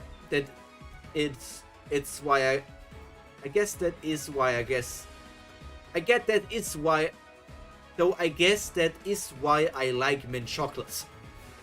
Holy shit, I know that you're writing your story and upload it here on the internet and you're no professional writer, but when writing or reading over it, you should find these mistakes. There are so many mistakes in this, like grammatically and like just double wordings and not even making sense.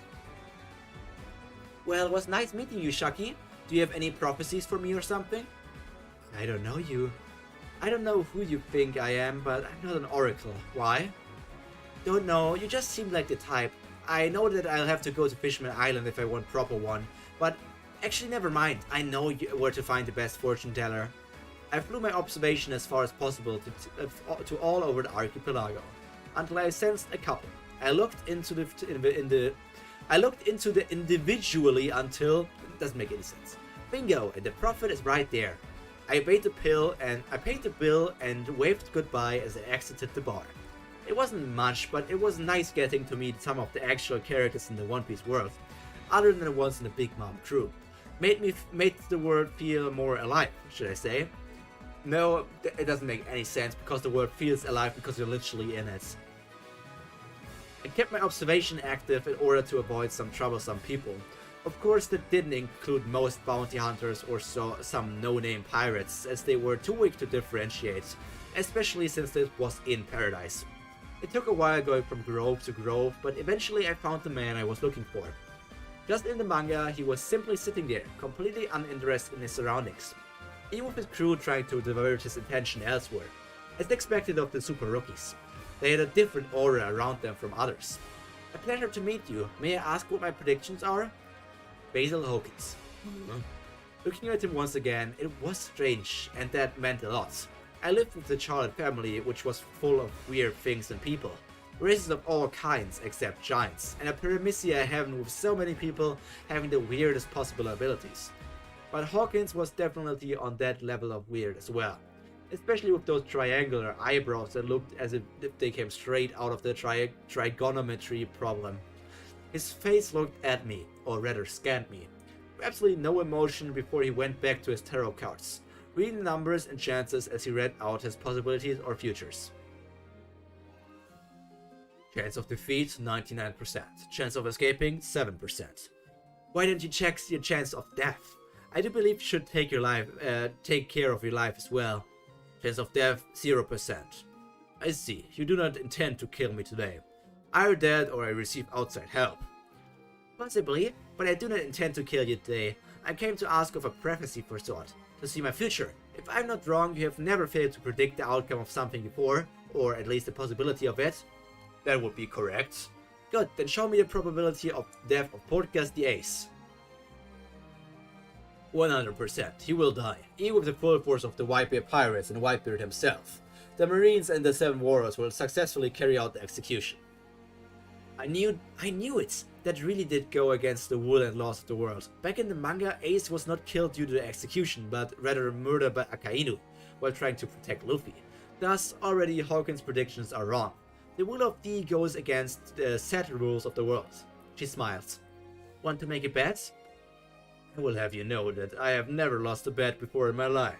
Would you still like to wager against me? Yes, I will bet that Ace will survive and escape Marineford. How about that? And what will I gain?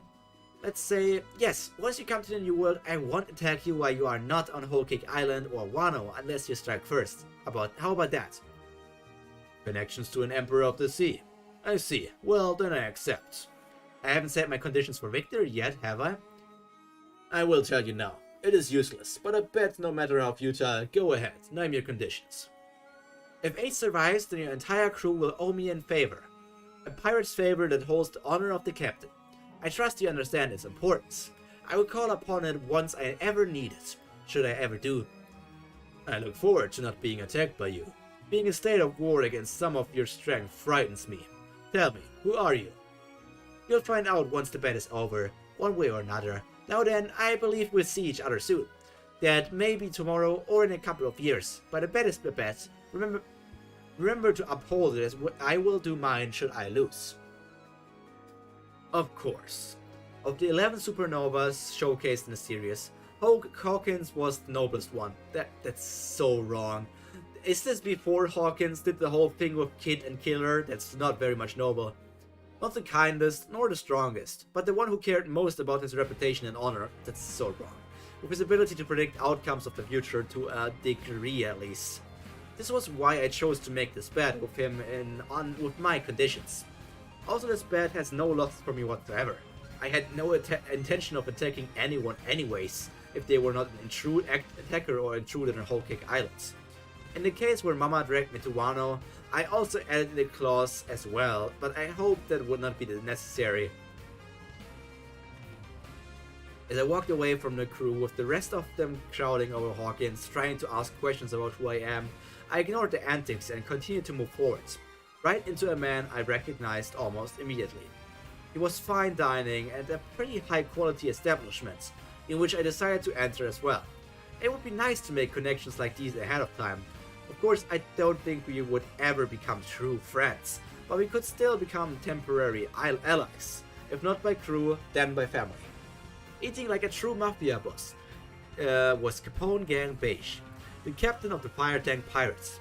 It looks like I had arrived early, by days, since I was pretty sure this was not the same dinner where Capone and Bonnie had met. This was an entirely different place, so no trouble of Kizaru rushing over anytime soon. Kizaru only came after Luffy punched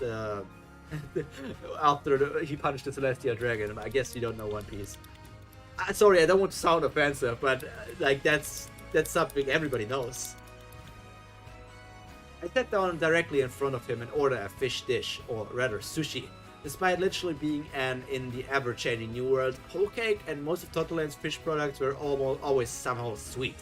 I often needed to go out into combat myself and hunt a sea king, shoved it into my inventory and cook it myself. I wanted to have seafood that matched my tastes. It might not be Japan or Wano, but this establishment still serves some of the richest people in the world. They knew how to prepare fish properly. So obviously I was pleased when I saw the food. Carefully I picked up a slice of fish and put it onto my palm of my right hand. Then carefully with my left I mashed together the rice, added a tad of wasabi and clapped my hands together, forming what I would call the perfect sushi. Most people don't know, but it's not proper or traditional to eat sushi with chopsticks. Sushi was traditionally consumed with our bare hands. Holding the now perfectly formed sushi on my right palm, I dipped the fish part only and not the rice in the soy sauce. Twisted my hand as not to cut the flow and directly put it into the mouth, where it exploded into the flavor I had waited in for so long. It was a bliss. Away from Mama, away from Totoland, eating the food I loved. Of course there was the constant form of stress about saving Ace, but since I already had a plan, it was really either it works or it doesn't work. I needed to take good care of myself until the war, as to make sure I can perform my best where it was crucial. I looked to my front to see Gang Beige, looking at me with some confused eyes, probably as to why a teen girl was eating here alone, or more specifically, how does she have the money for this place? Capone Gang Beige, pleasure to meet you. Who are you, my lady? No one important as of now. I just wanted to see the fire tank pirates, one of the supernovas who will be making their way into the New World. Also this, they are not yet called supernovas. They were only started to be called the supernova. Let me think. Let me Google that. I don't want to be too dipshitty, but I feel like the supernova title was only after everybody was done. There. Supernova One Piece. Super Rookie. Super Rookie, the name was first said in chapter 392. Collected. Oh, okay, they already were introduced as the Super Rookies. I guess they weren't yet named the worst generation.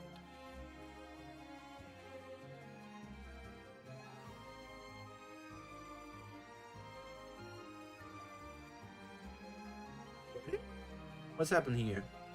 Reserve bounty hunter. So, okay, no, they actually were already called that. Okay, that's my mistake. Oh, look at Hibari. What a cute character. I really like Cher. She's such a cool character. Okay, let's continue this chapter.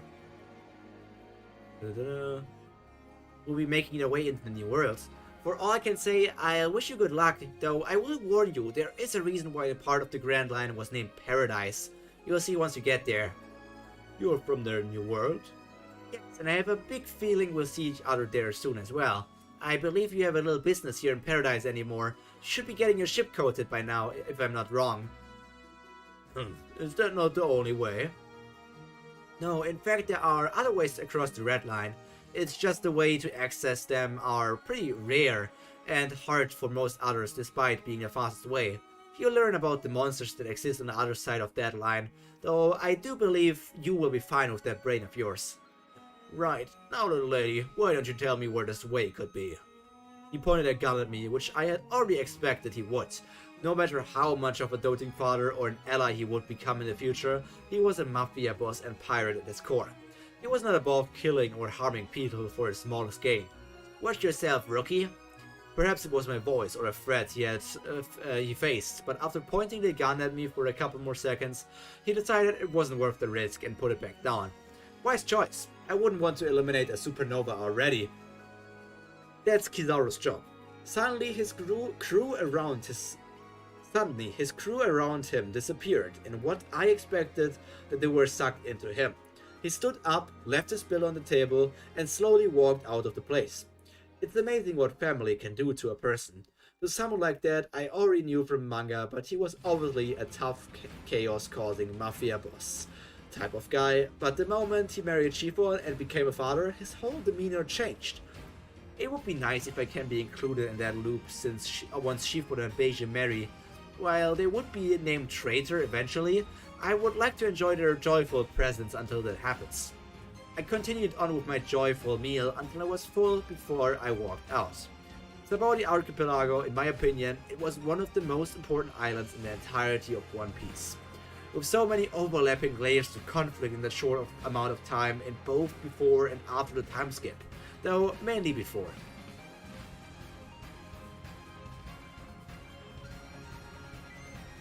College annoying. Okay, thanks for the chat, thanks for the chat, thanks for the chapter.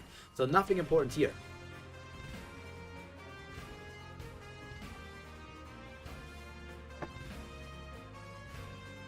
Gonna take a small toilet break, but we're gonna be right back, so don't run away, just enjoy this be right back screen. Where is it? There it is. See you soon!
You can hear me coming. Coming. I'm coming. Let's continue. So let's go on my screen. We are on this screen? No, on this screen. We're on this screen. Okay. So we were at the end of chapter 16, so chapter 17 would be next. But first, let's go over the bingo board again, because I think using Isekai powers is something that I can line up, because she multiple times already used her inventory, and like the devil fruit bullshit, that's Isekai powers, man. That's so many Isekai powers.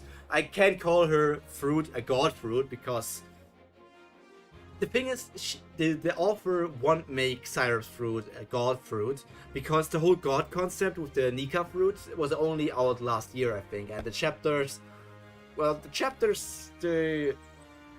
this story came out way before that. So that line is very much impossible. The Admiral encounter is very likely, but it won't help us. The Poneglyph is not there. Another Yonko encounter will probably happen. and I'm not counting Whitebeard, it would be Shanks. Kobe. She would probably meet Kobe, and she will also meet Luffy. There won't be a D&D reference, though, and the Elf arc just won't happen. Anyways, we're just gonna continue reading. It's already a few mark things here. Mostly similar to canon, just setting up the stage for the next chapter. Enjoy everything. Chapter 17. In my hotel room, I heard the yells and screams as chaos took hold of the archipelago. The news of the Straw Hat Luffy punching a world When the news of Straw Hat Luffy punching a world noble came out, in all honesty, I was tempted to join the chaos and see the infamous Straw Hat captain for myself. But I knew that doing so, I would be detected by the pacifistas as well, as Admiral Kizaru. I didn't want to attract unnecessary trouble, especially with the war so close. I would need everything I had to save Ace during the Marineford War. A couple hours later, I heard a loud crash as a grove crashed into the ground, the sound of burning and the screams of people. Kizaru had arrived. I had already done my research beforehand, and both docked my ship as well as my stay far away from the conflict, where the conflict would be ensuing. But as expected, the sheer scale of the chaos was too big for a single island to keep silent. Watching the news on the screen, a dendamushi provided by the place, was honestly pretty entertaining. Much better than the anime, if I can say. As expected, live action is the best. No, I don't mean that Netflix adaptation crap. We're gonna wait and see how this one turns out, the Netflix adaptation. In a deep part of me, I feel a little bit of sympathy for Luffy, who must have been devastated right now, assuming that they were completely and utterly defeated by Kuma. But I've got things to do as well. Once news came around that the Marine's fleet left with Kizaru, I came back out in search for Rayleigh. He was right where I expected him to be. He was at Chucky's bar. Rip-off bar again. Hey there, old man. Sorry for your losses. Except it really isn't. You'll see him again soon, won't you? So you know too, huh? Tell me, what are you? A prophet? An oracle? I've seen all types of people in the Grand Line, but those with your observation are rare. Very rare. I have the blood of the three-eyed tribe in me. I may not have my third eye, but I have the potential to awaken the voice of all things. Okay, we're just going with it. That's Isekai powers. I believe you know what that is. I think the Pirate King himself has reached it, all without the help of any bloodline. Impressive. Even with the help of inheritance, awakening Haki to begin with is no easy feat, and to progress it close to awakening that final step. You have already accomplished so much. Oh, and I've already finished coating your ship, by the way. Thank you for letting me borrow your Vibra card. Those little soul things didn't bother me once they knew I had it. With that, he handed me back the fake receipt in which held a small part of Mama's soul. I should be the one thanking you. Things can possibly go my way now. Change things from certain doom, if you will. Honestly, it was nice meeting you, Dark King. If I meet you again, I'll buy you a drink. Though, please don't order anything too expensive from here. The stuff here is already too expensive as it is. Huh. Good luck saving that young kid, my captain's son. He probably didn't know that. I don't think he knew that. He knew as well? Then why didn't he come to help? I wouldn't imagine someone like him would do something to keep the memory of his best friend and captain alive. But he didn't. Well, who was I to judge? He was old, already over the loss, and no longer grieving. Perhaps he just no longer wanted to have a hand on things like this anymore. Giving him a goodbye once again, I left the bar probably for the last time. I had no idea if I would see him or Shaki again. Probably not. Instead, I went to the market district and bought one of the high-functioning dendamushi, the ones used for broadcasting.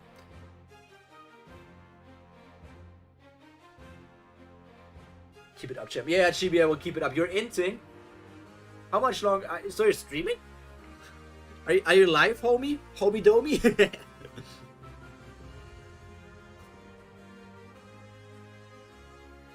I don't have. What? This was rather new. Nah, I'm just inting with a friend. That's also good. How about you train tank Sivir for the next time you stream? Sounds promising, right? Keep it up, champ. Yeah, I'm not yet the champ. I want to be the champ, like no one was before me. Streaming tanks 100%. You know, Chibi, I will become your League of Legends coach. I can't achieve greatness myself. I just can't do it. But I can become your coach, and together we can achieve Challenger. Let me tell you that. I will give you a full workout in both real life and in the game, and I can push you in the top. You can be in the LEC. The first VTuber in the LEC. That's where I see you, Chibi. That's where I see you. You have the potential.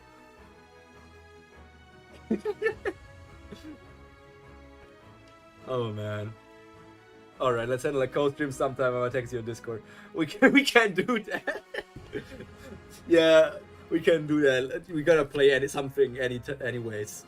I don't know if you're up for some TFT and chill sometime on the, maybe not today, but maybe some other night. Just to talk.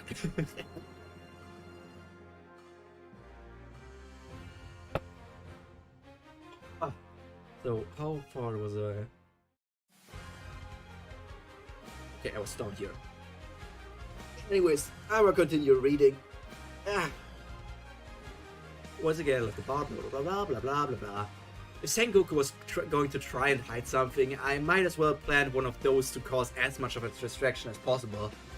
After reviewing myself on the broadcast function of the Denemushi, I started to head back to my ship, only to be interrupted by those spacesuit-wearing fools. They were just exiting and heading back from what I expect to be the human auction house. But I just had to bump into them. They were too weak to differentiate from others. I thought they were just some random marine squads passing by. When the others kneeled in their presence, I just decided that it wasn't worth the risk and kneeled down as well. I made sure not to make eye contact, hoped they would move on, but perhaps it was because they were in just a bad mood, or maybe it was because of my luck, but they seemed pissed off. The female word noble ordered a girl to be pulled out into the middle of the street before she slapped her, over and over until she shot her right into the chest.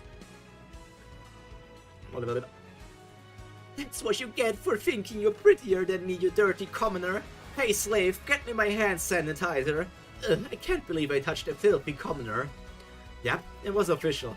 I never saw these fools before now, but I definitely hated them. But Kizaru only just left the island. It would suck to have to face someone of that caliber again. In addition to the fact that it would bring more trouble to me. But that was silenced when a word noble pointed at me. Fuck it, I guess. Just as I was about to be pulled out to receive the same treatment, I just pulled out my not today bitch cards. I let my king's aura flood the aura. My conqueror's aura, flood the area. As the color of the Supreme King, hot pink, crackled in the air, everyone in the vicinity collapsed, before they could do anything. By doing so, I had technically not attacked the word noble.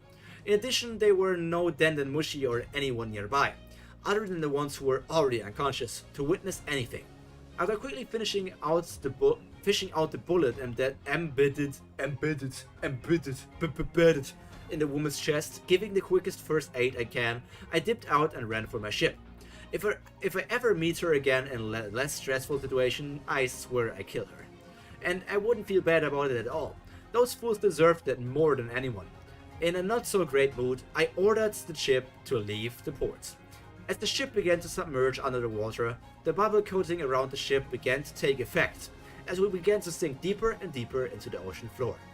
Finding the underwater current was slightly harder than fighting the winds, but at least it was slightly visible this time.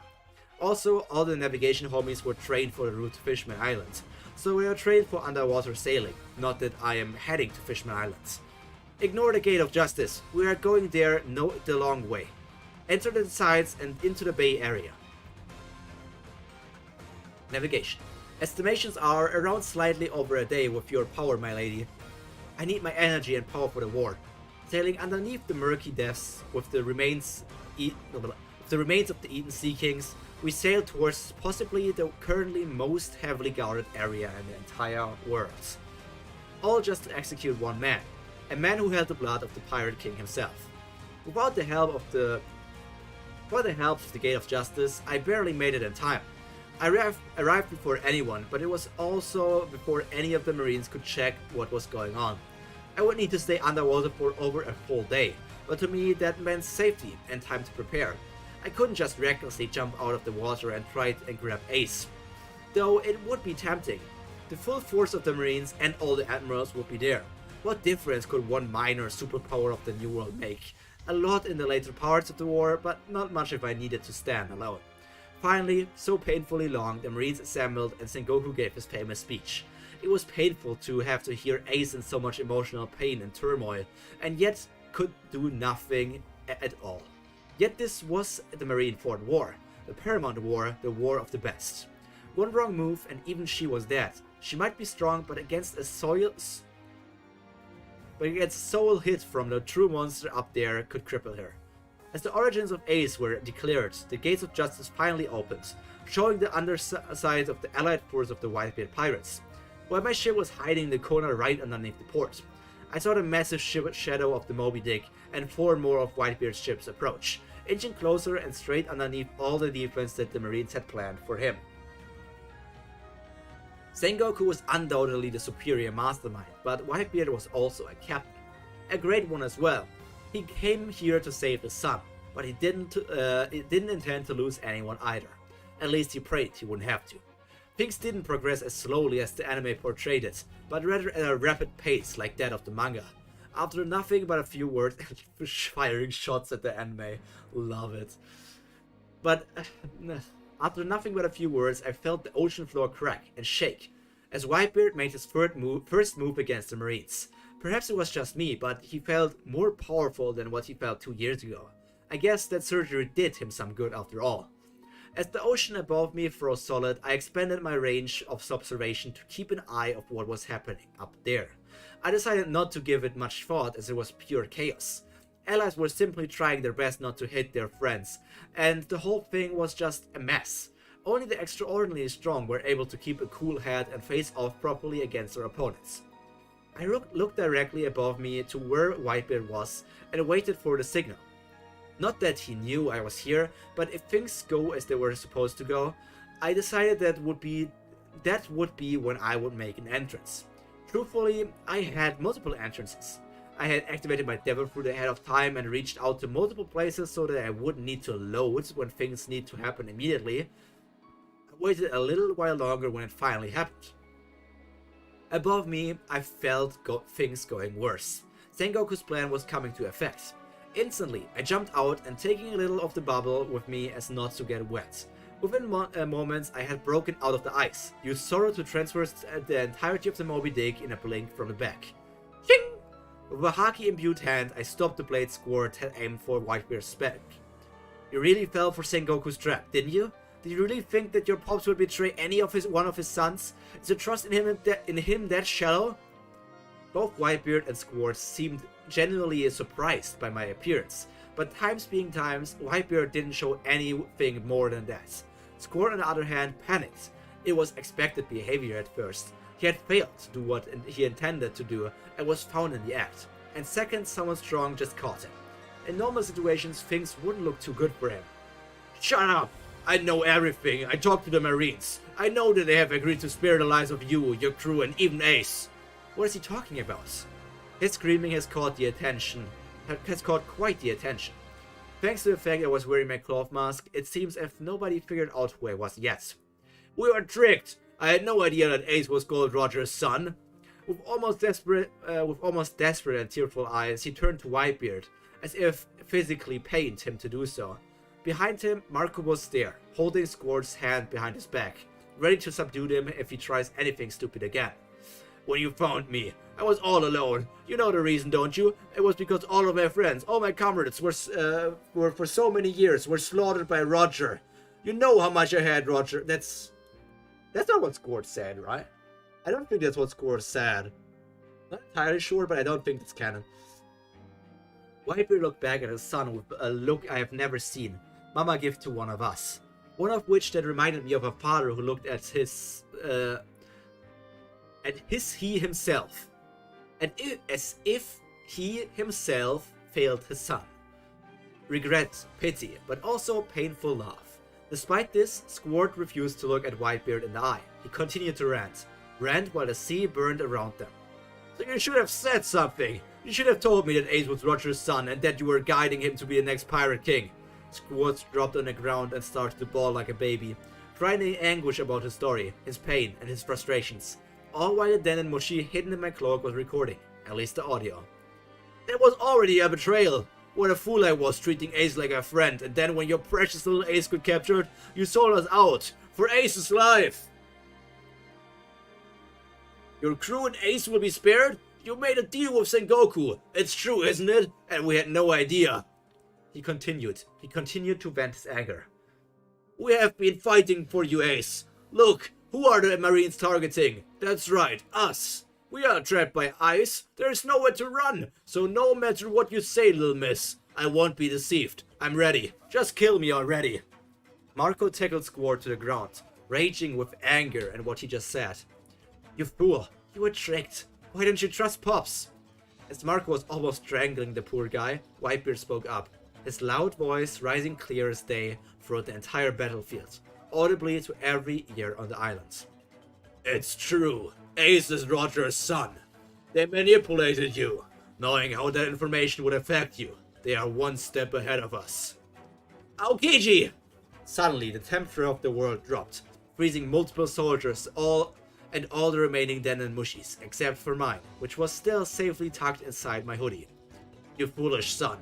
You dare raise your sword against your father? Squard closed his eyes, expecting his end. You may be foolish, but I still love you. The heartwarming scene from the manga played as Whitebeard knelt down to meet Squard eye-to-eye level and pull him into a fatherly hug. It was Akainu, wasn't it? I know how much you hate Roger. I am painfully aware of it. But Squard, it's ridiculous to hold children accountable for their father's deeds. What has Ace done to you? As Whitebeard said this, his hard-spoken words to Squard, the light returned as he realized what he has done. Nothing physical, but rather had attempted. He'd almost just stabbed his own father for no good reason. He fell right into the Marine's traps. Ace is not the only special one. You are all my family. With this, the doubt cleared from Squard's eyes as it began to water. Across the battlefield, the tide returned to the Whitebeard pirates, and their allies as they once again confirmed their love for him, their trust in Whitebeard. Then all of a sudden, the world began to tremble once more as Whitebeard turned his attention to Sengoku and the Marines. His anger bubbling over the edge as he realized they had almost turned one of his own son, against him. You really think I will sell out my own son? Ching, crack, shatter. On both sides of the Marine fort, the ice wall crumbles as Whitebeard gave the pirates an escape route. If you call yourself a pirate, then choose for yourself what you believe in. Roars and cheers shouted across the island and beyond as the spirit of the Whitebeard pirates rejuvenated, ready to face the Marine headquarters once again. As much as I enjoy seeing you again, daughter, I have a son to save. We'll catch up later. You haven't changed at all, old man, though you can maybe at least thank me for saving you a hole for your lungs, or maybe the cancer I cured you of. Cheeky like always, aren't you? Gurrarararara. If you want to thank you, why don't you save your little crush then? Those who would follow me, be ready to lose your lives.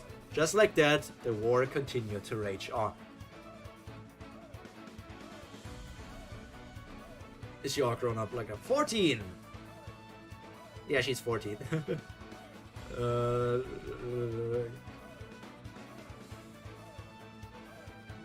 what I can tell, Big Mom would want to kill Son Goku with everyone else if MC got hurt. She's very much chill after all.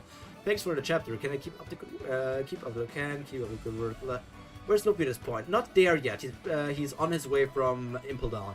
But thanks for the chapters. Yes, very good chapter. But 14 is still very weird. What's this? Premium? Premium?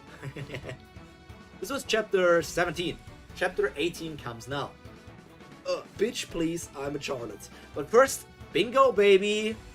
So we have Syrup encounters a Celestial Dragon. This one can be marked off. Then we have... I'm just gonna call it an alliance with Whitebeard, even if the words weren't said. It's very much an alliance. It's a Meito meets CP0 meets Luffy and Kobe will probably still happen. Let's see. Isn't there something like... Oh, big canon changes is already marked. Chapter 18. I stuck right behind Whitebeard and got the Denon Moshi fixed on my shoulders. There was a very high possibility that the snail would get in some crossfire and die, but if it does succeed, then that was a card that I would be able to use in the far future. Whitebeard, you do realize they are trying to trap you in the Bay Area and kill you together, right? Why else would have Aokiji given you the pirates such generous foothold? Good point. Now stay silent while I deal with that giant. As soon as he said that, John Giant came crashing down on Whitebeard in an attempt to kill the man, while he was slightly distracted. Whitebeard being Whitebeard, it naturally failed. You seem to be getting in the way. Heaven to earth! As the strongest man in the world grabbed the very fabric of the world by the air, I jumped into the air, knowing what would happen. The very next second, seemingly, the entire world tilted, as it was forced onto its side by Whitebeard. As John Giant and countless others lost their balance, I used Scappo to move right behind John Giant and grabbed his Justice jacket, just in time for Whitebeard to devil fruit punch the man right in the stomach. I felt the life behind me flick off as the vibrations destroyed the giant's insides and ruptured them apart. That was what killed him, but that wasn't the goal of Whitebeard's attack. He sent John and me with it straight forward, like a cannon, headed straight for the scaffold when Ace was changed. It was a crazy fast speed, even for me, but I managed to hide my senses just in time, as I didn't want any of the admirals to sense me hidden under the jacket of the dead giant. I sensed right outside the thick layer of cloth as 3 monsters of this world gathered their armament haki. Thankfully, it wasn't the advanced form, and nor were they expecting any form of surprise. Right before contact, I ripped through the clothing of the giant, whipped out my blade, used Sorrow, sliced, drip. I was aiming for your neck.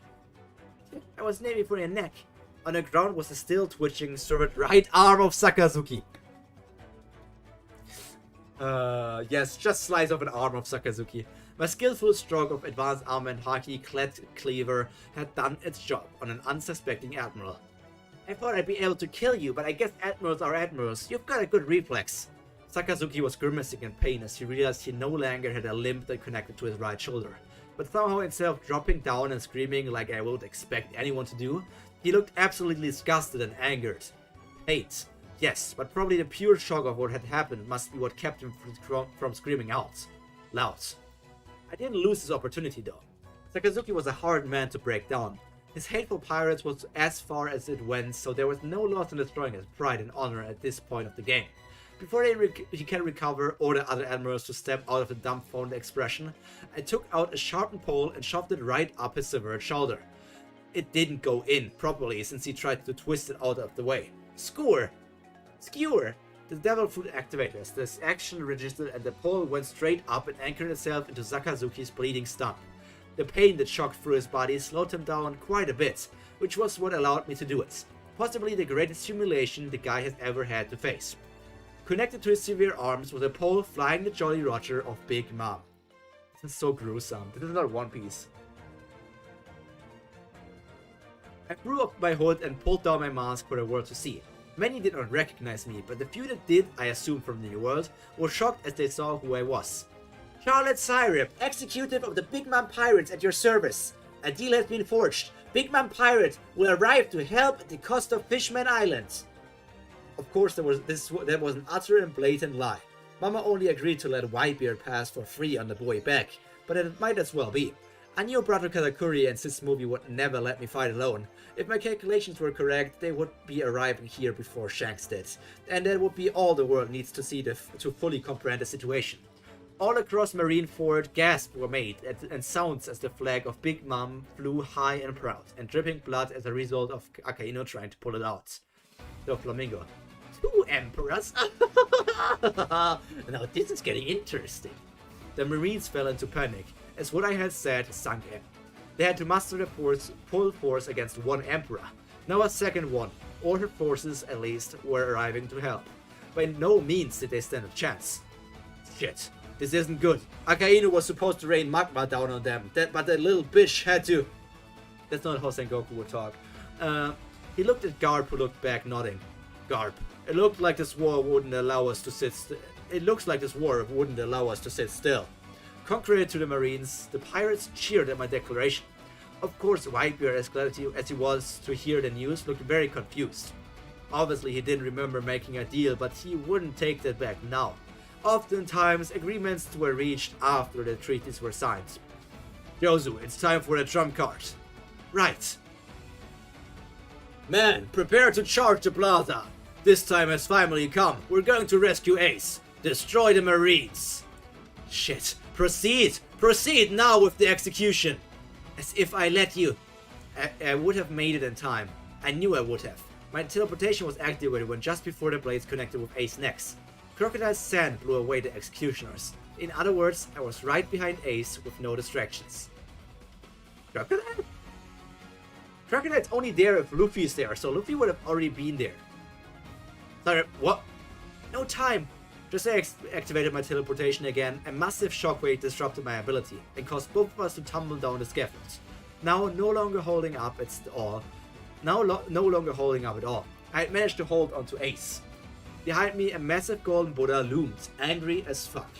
Then right in front of me was Garb. Garb the Fist, the hero of the Marines. By the time I had looked up, there was a haki-clad fist heading straight for my face. Smack. Ugh. Get him out of here, Siren! Marco tackled face first into Garb's fist in order to defend me and Ace. It worked somehow, except that now Marco was lying in the debris, looking barely conscious from that one blow, but still somehow holding onto Garb. I know. Who said you can leave with Ace? I moved first. It was a risky move, but if Sengoku wanted to make shockwaves, then feel free to do so. We were facing the pirates, and Sengoku was behind us. It would push us away from him as well. Ace, this is going to be painful, but you've got to bear it. Covering my back with as tough of armament haki and Tekka as possible, I took the blow head on. Thankfully, it was as expected. A shockwave that flew us out of the area. Sengoku realized what he had done too late. Apparently, he thought that the blow would knock me out or incapacitate me. But I had my fair share of shockwaves, usually in the form of Mama screaming or Conqueror's haki. I landed straight in the middle of Marine captains and other lower-ranked soldiers. As easy as it would be to face them, I just didn't have the time. Shit! Ace, brace your minds! With that, I let out my color of the Supreme Kick. The pink aura exploded outwards and dominated the minds of the surrounding Marines. I tried to differentiate between Marines and pirates, but my priority was getting rid of fodder as fast as possible. It worked. Expect, now the coast was clear to... light. Intense blinding light in the form of a human materialized in front of me. I could barely make out my future, which seemed to nearly all end with me unconscious. I saw myself crashing back into the Marineford headquarters wall by a kick at the speed of light. I could only wait as I covered the portion I would get hit in with haki and hope for the best, but it never came. I decided to peek out a little, and there he was, my hero, my older brother, the first Reed commander and pride of the Big Mom Pirates, the perfect man, Charlotte Katakuri. Katakuri, I told you it was dangerous, little sister. You better report to Mama yourself when we get back. The light kick was blocked by a mochi leg which had Kizaru's leg stuck in it. Now, we've come to uphold our part of the deal. I assume you have no complaints about our price, Whitebeard. Interesting.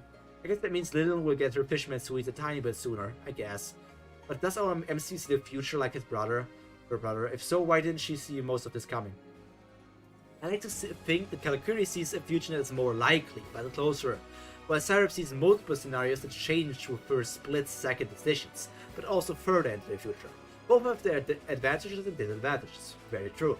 Katakuri is more fitted to crushing weak to middle-strong opponents, while Syrup with her multiple possible futures can challenge opponents that outstrip her in stats. Of course, there is no guarantee that she will win, like what happened with Whitebeard. Why I did this is because I found that advanced haki often takes the form of what the user desires. Fujitora wished to see the world behind the false masks, people whose words were more see. So his advanced observation haki saw people's personalities and feelings in color. Katakuri, on the other hand, wished more than anyone to prevent trouble and harm to his family, thus haki granting him the ability to look into the future. In Syrup's case, she's unconcerned about what she wants or will do in the future. Her identity as a Charlotte, but also her love of Ace and the sea, her conflicting actions as she sacrifices Fishman Island for Mama, but also for Ace. Due to this, she sees unclear futures, but many. Hope this helped. Thanks for the chapter, Katakuri's so cool. Freaking considering this is like the first time I read one of a female lead, but really nice. Yeah, Oni-chan so so fucking weird. Your guy's so weird. Chapter 18. Chapter 19, my mistake. Can we have a... We can mark off... Where's the thing? Not a Yonko encounter. Syrup fights an admiral. Can mark this one up. I mean, I can mark this one off. I guess it's all for now. Where's Luffy though? Where's Luffy though? Sweet commander of the Big Mom Pirates. I don't care. I have the best defense. Squash Arc. Shut up. The man who apparently had the best defense in the Marines was squashed by an unspeakable amount of mochi from above. As slow as he was compared to Big Brother, it didn't seem like he was going to wake up again anytime soon. From behind the Bay Area, I saw Smoothie Sis fleet approaching, as they started bombarding the Marines' ship still stuck in the ice. On the head of the flagship was Smoothie herself, looking very big from absorbing the juices of at least 5 poor fools at least. Impel down escapees. One of you has the ability to create keys. I need that now. As if on cue, the Waxman appeared in front of me and created a key for Ace by shoving as much wax as he can up the sea stone cuffs before he collapsed.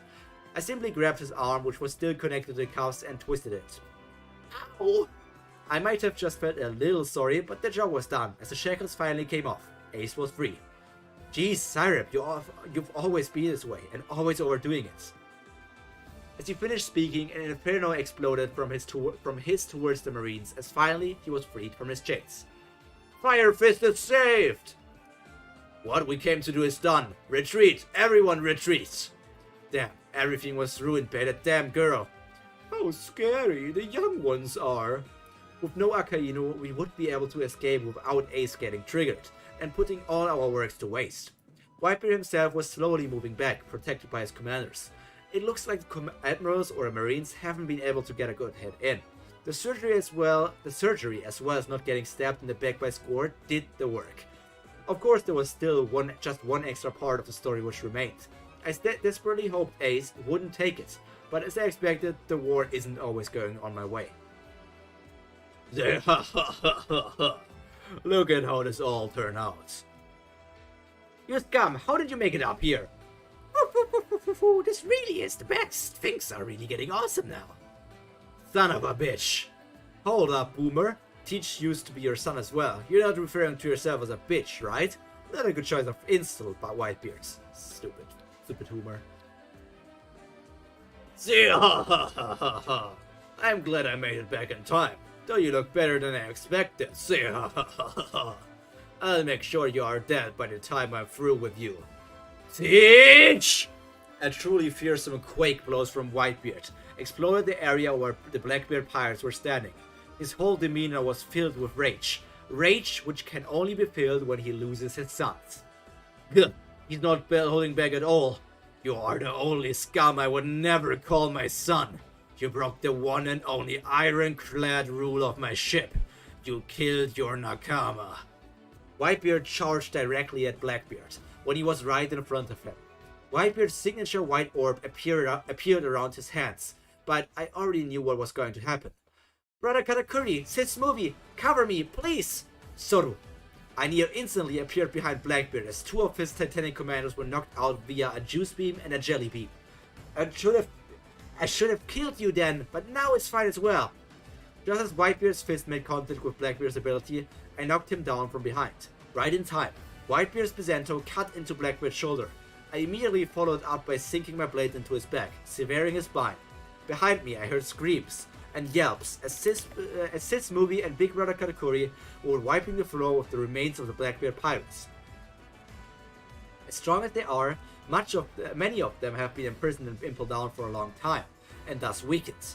Blackbeard's original crew had faced Magellan, and others through and out of the way. They might have not shown it, but they might have not shown it, but that much would have affected anybody. No, this is not how I end. You're not the man Roger is waiting for. Fate is not on your side. No! Not that I care myself about the treasure, but someone will find the treasure one day. But it will never be you. I decided it was time for Blackbeard to die. I took out the same cuffs that Ace had on. covered them in haki before slamming them down as hard as I can on Blackbeard's head. Apparently his walking sea stone-like ability didn't do anything against actual sea stone. For some reason I saw Jozu clutching his head and wincing, as if he was dealing with phantom pain. I wonder why. Stop him! Even when he's not going to die, he's still going to give that speech. I guess that golden age of piracy is not going to end anytime soon. When someone finds it, the world will return to surprise. The One Piece! The world held their breath for the next words that came out of Whitebeard's mouth. The man closest to the One Piece. The One Piece is real! You bastard! As Teach laid dead on the ground, the world was pushed into another era of piracy. This one for the new generation. The ones that will bring forth another pirate king. Whitebeard stood triumphantly at the destruction of Marineford. Of course, Scarp, Sengoku, Aokiji and Kizaru and many other key players were still fine. If they wished to, they could still probably gravely wound or destroy the Whitebeard pirates, but that chance was gone. We are done here, Whitebeard pirates! To the new worlds! Cheers erupted from all over Marineford as pirates turned and fled the wreckage out to the Bay Area. Ships that have not sunk, the Moby Dick, which did not have magma rained down upon, was filled to the brim with pirates as we began retreating. I couldn't have done this without you, daughter. I guess I owe you my thanks. I know. Couldn't you at least be a little nice about it? Show some humility. Not worth it. In the distance I saw an unconscious Luffy being carried on Jinbei's back to escape as a certain Aokiji chased after them. An unconscious Luffy? Luffy only was unconscious after the whole thing with Akainu, so that doesn't make sense. Chased after them. Determined not to let at least one of the brothers go free. Crap. Sorry, old man, I need to go. Shambles! A teleported ability I totally stole from Law, but I didn't care. After all, my devilry was better as far as I was concerned. I appeared just in time, right in front of Jinbei to protect him from being skewered, or at least from Ice Spear. Cling, shatter! Admiral Aokiji of the Marines, I can't allow you to hurt Ace's brother. Either, I'm afraid. Jinbei, Knight of the Sea, please escape now. And I'm sorry about Fishman Island, but it was for the best. Jinbei obviously didn't look happy about the deal that took place, but he knew that was not the priority right now. In addition, Big Mom wasn't one to simply destroy the islands for no reason. Mama only got mad when islands couldn't pay their tribute, and Fishman Island, with their abundance of visitors, mostly pirates, were an abundance of resources. They would certainly be able to afford all the tributes they would need to pay to Big Mom. I give you my thanks. With that, the Waychog was off to get the tired rubberman off the islands. Let me ask you this question, young pirates. Why do you protect them? As far as we know, you have no connection to Ace, much less Straw Hat Luffy. I do it because I have chosen to do so. Freedom to do what I wish to do, isn't that what being a pirate is all about? Perhaps, but you are a member of the Big Mom Pirates. Do you really have that freedom? No, which is still a dilemma I face. But do not act like you are not without one either, Aokiji. You yourself suffer from the injustice you witnessed from the Marines. I'll ask you myself, why do you fight for false justice? Fight under the flag that kills the innocent? I guess we have our problems and all that, but whatever. His posture changed to that of a fighting stance as he got ready to summon more ice. In order to match this, I spread the kitchen across the entire area, encompassing both Aokiji and myself, as well as some parts of the Bay Area. Fighting a man with such widespread ability would be troublesome. Yes, whatever. Right now we are Marine and Pirates. We fight because we have our orders. With that, I charged at him. As I used Zoro to close the distance, I saw his hands moving in the air, probably to summon more ice weapons. My predictions foresaw an ice trap, which was prepared under me. Oven high heat! Learning from my brother, using the same properties as he did with his heat devil fruit, the entire kitchen heated up as if it was the inside of an oven. The ice under me melted before it had the chance to spring the trap. What? Sear! My haki-clad knife, which was starting to glow red, met directly with his black ice saber. This time the look he gave me changed. He was looking at me as if I was a real threat. Shit, this wasn't going to go down like it did with Sakazuki. Still, I was leagues above him if we considered swordsmanship alone. Taking out another chef's knife, I set up points around him as I attacked. Clang, clang, slice! Each time my knife made contact, it melted him. While I was able to immediately freeze it again, I could tell it was getting harder and harder for him to, as the sheer heat of this kitchen was going against his favor. Over an attempt to change the battleground, he tried to escape, but look, exit! A light blue wall shined around the edges of my cube, as Aokiji failed to jump through. His eyes shattered against its borders. While this was a useful ability, I could only use this for a limited amount of time before I needed to let it go. It's not easy to create an admiral-proof barrier. You stay in here. I was losing in the battle of skill alone, but I knew I was going to win in the battle of attrition. Slogi had no power here, and even if his awakening would switch the entire area to snow, I would simply teleport as a way to restart the fight, and he knew this. Unfortunately, it looked like I had underestimated the Admiral.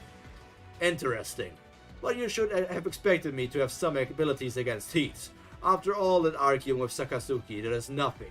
Absolute zero! Nothing really happened to the surroundings.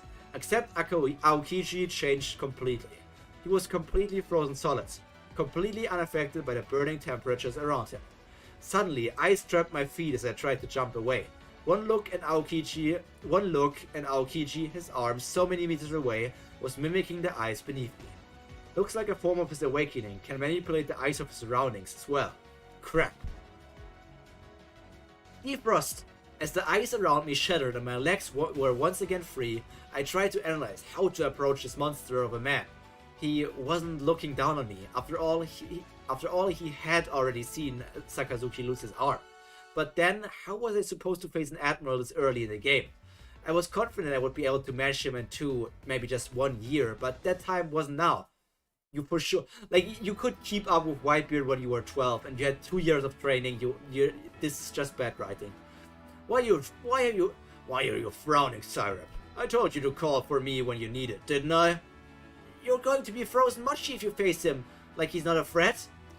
Frozen mochi is also good, though nothing beats donuts. You and your donuts, brother. What am I going to do with you? I like donuts as well. A shame I helped to kill you here and now for justice. He was so quiet for a second, I almost forgot that we were in the middle of a fight. My mind must have gone on autopilot. For a few seconds, I was teleporting around the cube, trying to find a blind spot. Okay, fine, big brother. Help me break the ice. 2 versus 1. 2 versus 1 it is then. It's a bit unfair, but our opponent is Aokiji. Cut us some slack. Ooh, did Josu get controlled by some hidden demon figure that was controlling Blackbeard earlier? Kinda predictable, TBH. I thought he was just having flashbacks at the time MC clocked him on the head with hockey-covered seastone handcuffs. You're right, it's him having PTSD of getting hit with seastone handcuffs. I don't know what the fuck this is. I think it was controlling Blackbeard. I have no idea what this guy's even saying. Thanks for the chapter, amazing cliffhanger. P.S. Can we expect Syrup to get a cat devil fruit? It feels like she should have taken advantage of her can-eat multiple devil fruits a long time ago. At least eat the dark fruit to make sure no one else gets it, and to also have it as a counter to Big Mom. P.P.S. I suggest to put the One Piece Gold movie into the story, just so she could get the luck fruit and bring misfortune like a cat would do. By the way, can we expect Syrup to make a recording of Imusama meeting and then releasing it to the world? I always wonder why Diana and Kara didn't do that. At the very least, release a video of the Marines decided to wage war for them. I guess Diana and Kara are the characters, the protagonists of the, what's the name, the Justice story.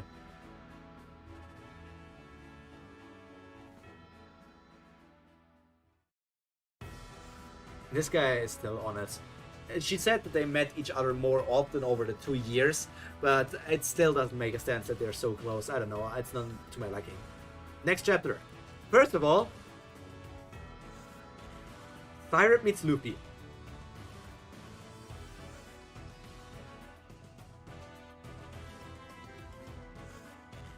She didn't meet Kobe though. Kobe wasn't mentioned. Syrup kills an important character.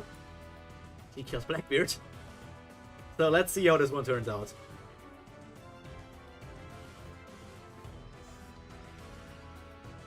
Continue. Chapter 20. Yup, run.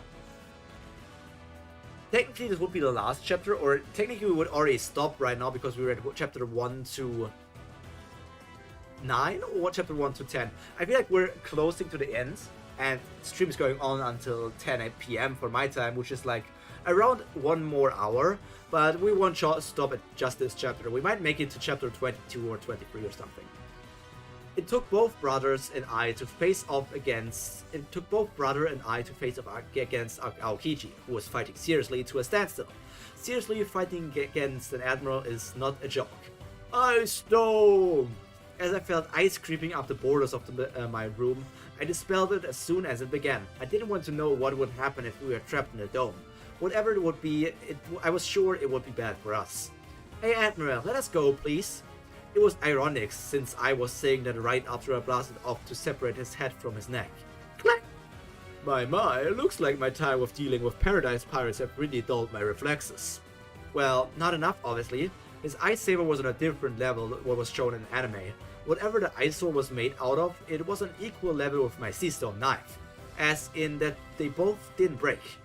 Heat Mochi Fire! No you don't. Just before Aokichi's ice spear and Brothers Katakuri's fist met, I managed to pull it off. Shambles! It was hard to maneuver around Aokichi's observation. While he did not possess the future sight like Brother and I did, his coverage with ice was no joke, as if it was an extension of himself.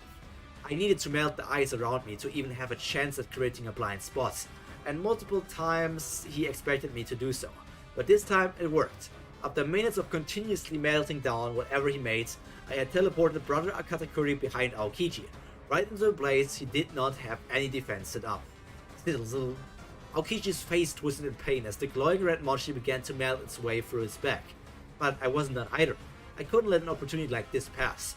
Teleporting directly in front of Brother Katakuri, I stabbed my sea stone knife directly into his right thigh. Being made of sea stone and Aokiji in no shape to focus his haki in that area, the knife cut through and drew her blood. Just then my observation began flying the red flags as Aokiji's aura changed once more. I looked at Brother, who nodded as well. This wasn't good. In Aokiji's eyes I saw pain, grief, and suicidal emotion. Crap, he's going to do it! Let's go! Brother didn't need to be told twice. He immediately took his hand out of Aokiji and made a run for it, backwards towards the White Pirates where they were waiting for us. I took off teleporting directly towards the edge of my cube before making a run for it as well, just in time. Absolute Zero! Ice Age! The first thing I felt was spine-chilling cold before I was vaguely beginning to notice the frost on my back. I saw Brother Katakuri behind me with his movements getting stiffer as his mochi began to freeze bit by bit. But this was only the beginning, as his attack had no regard for who it was hitting. Marines and pirates alike began to look like frozen statues, while others with more resistance tried to keep themselves from becoming popsicles as well. I'm not an expert in this, but... In front of me I saw the massive old man raise his hand, probably attempting something to say to his sons from becoming ice as well. High vibrations! As his grammar fruit name suggests, heat radiating through the battlefield as those who were not entirely frozen found strength to run near Whitebeard, away from the shrill whiteness near Aokiji. My god, and I thought we won the fight! You did. We pushed him into using this attack. It's been a while since I've seen an awakened Logia user. Huh, that little brat. As I saw Shanks and his red-haired pirates arriving on the Red Force in distance, I knew that this war was nearing its end. I wasn't too proud of what I had done. Perhaps it was because Haki at the time when the manga was released did not get to see the glory of explanation, so I ended up underestimating the admirals. But in truth, I felt as if I would be able to stand up to one and fight on equal grounds. Maybe not now, but soon. Luffy had managed to become unbelievably strong in just 2 years, gaining the mastery of basic armament and observation haki, as well as fine-tuning his conquerors. If he can grow that much in 2 years, then so can I. I was going to surpass everybody, my brother, the old man, even Mama, by the time the Straw Hats would arrive at my home. Short chapter, indeed. And you're saying you're not stronger than Whitebeard yet? Stronger than Katakuri yet? I don't know that. I know about that. Truly good. I like the fact that Luffy is barely mentioned. He feels a bit useless, Lemao, but it changes from other fanfic where the MC follows Luffy's crew, so it's refreshing. Are you in a Dressrosa Madness arc yet? Personally, my favorite part and the funniest thing is I didn't plan to write it in the beginning, and now it's such a long part of the story.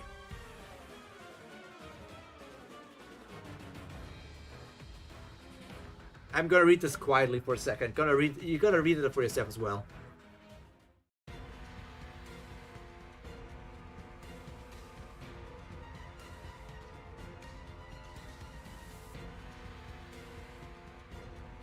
You're not seeing this because of the... Let me move to bingo.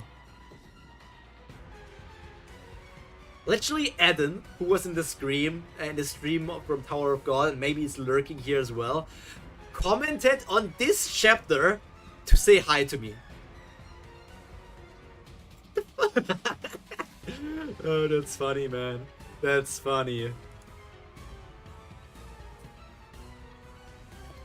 Hello there. You really used your future sight to predict me reaching this chapter. Now.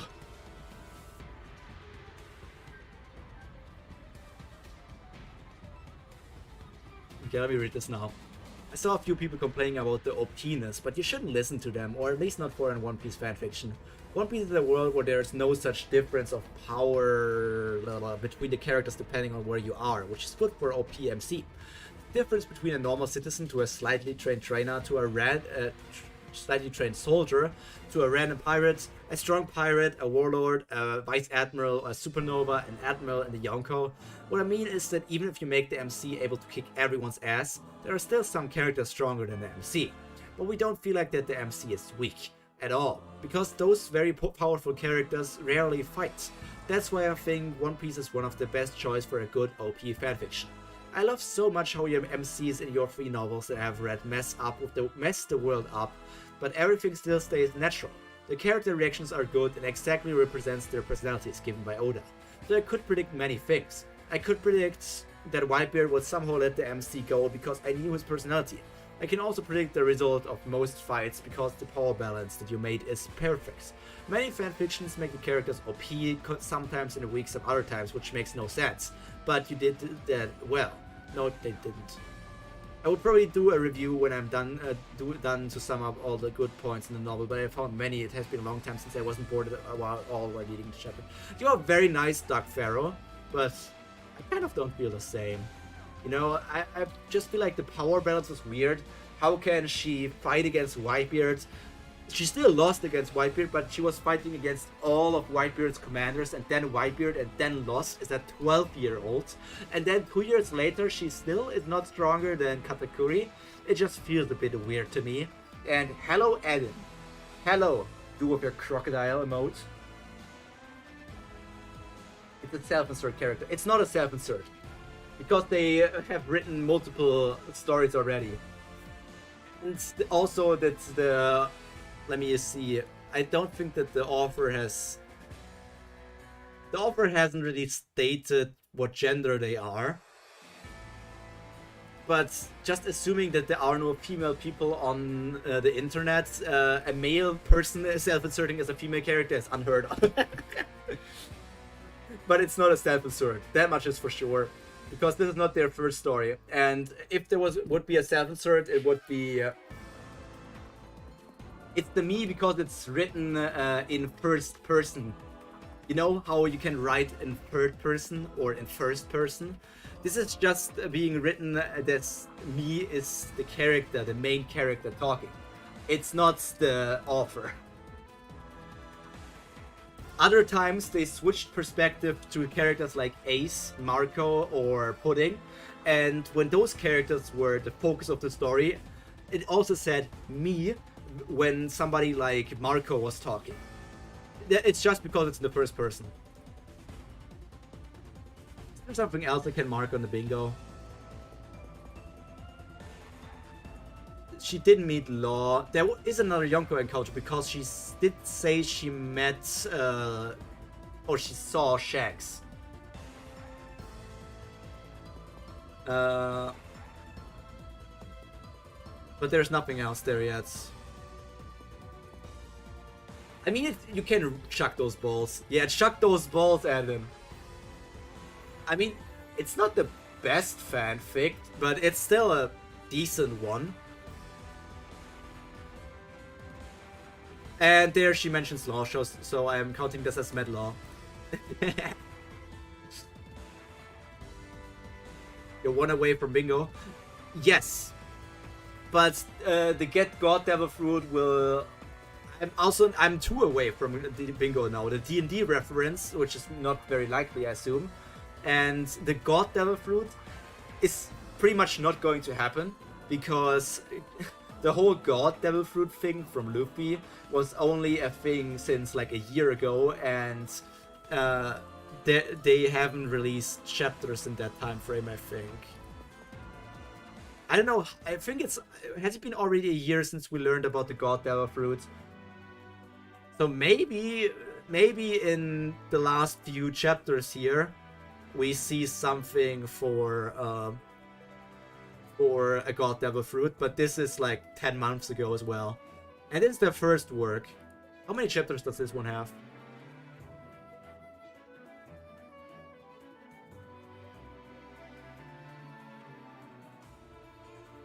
I don't know if it's a rewrite. Didn't they say it? I think it says it's a sequel. They said it's a sequel, I think. At least, like, here's end, and then here they made teaser chapter for the sequel, and then sequel is up, and I guess these are the sequel chapters. I don't know. But this also doesn't make sense. Gate AU. This is just like fan fictions for fan fictions. So I don't know where the sequel comes in place. I'm gonna read this fully. So far, I'm just saying this is like, it's just an OP character. I don't know. I don't see any stakes. Also, they right now killed Blackbeard, so killing Blackbeard leads to me just thinking One Piece is over. They killed Blackbeard and also cut off one arm of Akainu. That just makes the entirety of the whole thing weird. Ace had fallen asleep, so unfortunately I did... the weirdest thing to me is that apparently she's setting up some sort of Ace X main character thing. And the whole thing first happens, like the main character was 12 and Ace was 18, and they somehow had some sort of romantic relationship. That's super awkward. That's super awkward. That's so awkward. Even right now, Ace is 20 years old and she's 14, so this whole thing, I don't like this. It's so...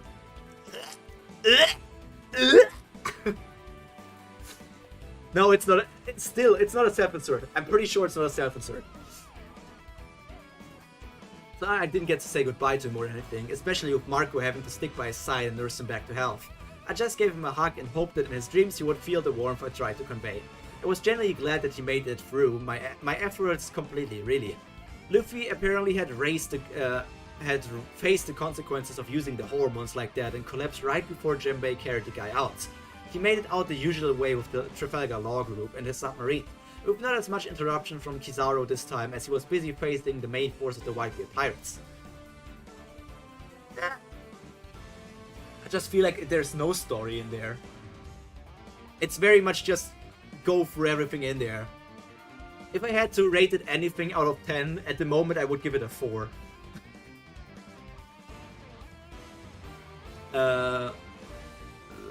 Who still had Whitebeard standing strong. This time it's not in an area where his power was limited.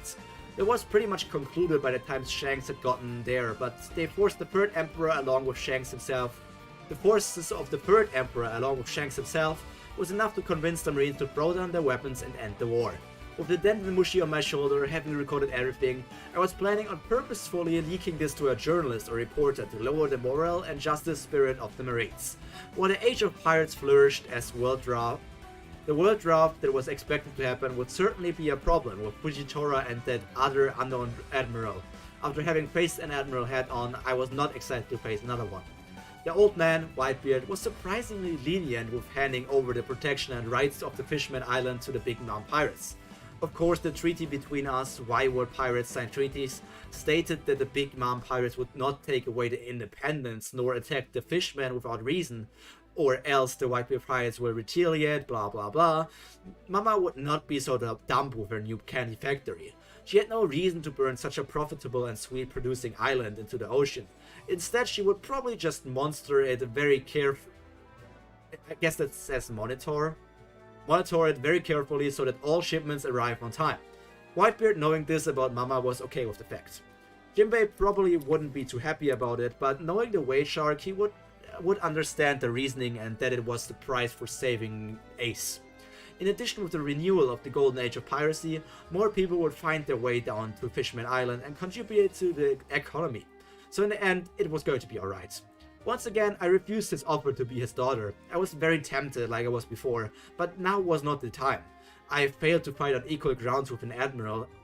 You are 14 years old! You are 14 years old! You're 14 years old, you shouldn't be able to fight an admiral. You should be, I don't fucking know. There's no One Piece character that's 14 and this strong. There's no One Piece character that's 14 to begin with. And I needed help of the family. I hated to be able to save Ace.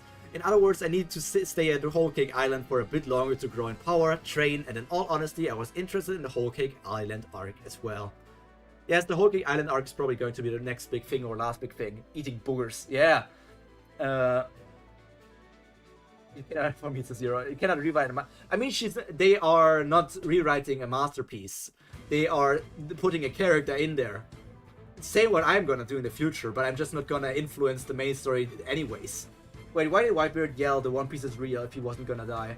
Because he wants to spread the message that the One Piece is real, I don't know. Also, goddamn, the dude goes insane. Oh my god, the Galaxy Impact was so insane. The Galaxy Impact is so fucking cool. What gives her the power to eat devil fruits? You know, she got isekai'd. So when she died in the real world, in our world, she got summoned by some sort of weird god that wanted to have some sort of entertainment, and she said she wants to go to the One Piece world. So the god asked if she wanted some sort of powers. So it's not a self-insert, Eden. Unless the main character, unless the person writing this is like a Michelin star chef. I just think that they did an OP story.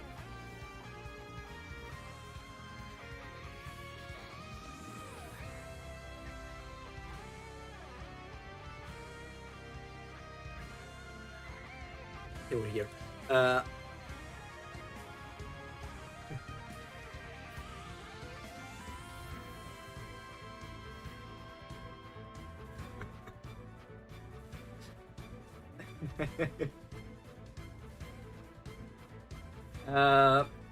So yeah, the god basically asked, what powers do you want? And she said I don't know, because the author didn't really use that so far. She said she wants to negate devil fruit weaknesses, which means that she can still swim even after eating a devil fruit. She also made it so that sea stone doesn't affect herself, and also that she can eat multiple devil fruits if she wants to do so. No, it doesn't. No, you need to believe some people.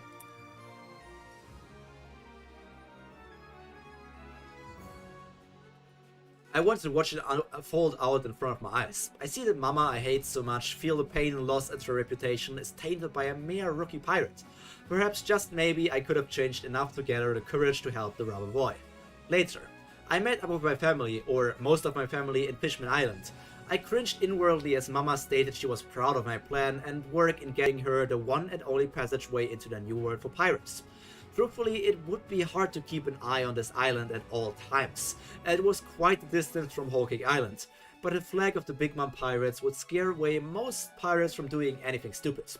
Having Knight Tamago to be the one to check on and collect the sweets from the Fishman Island regularly would do the job as well.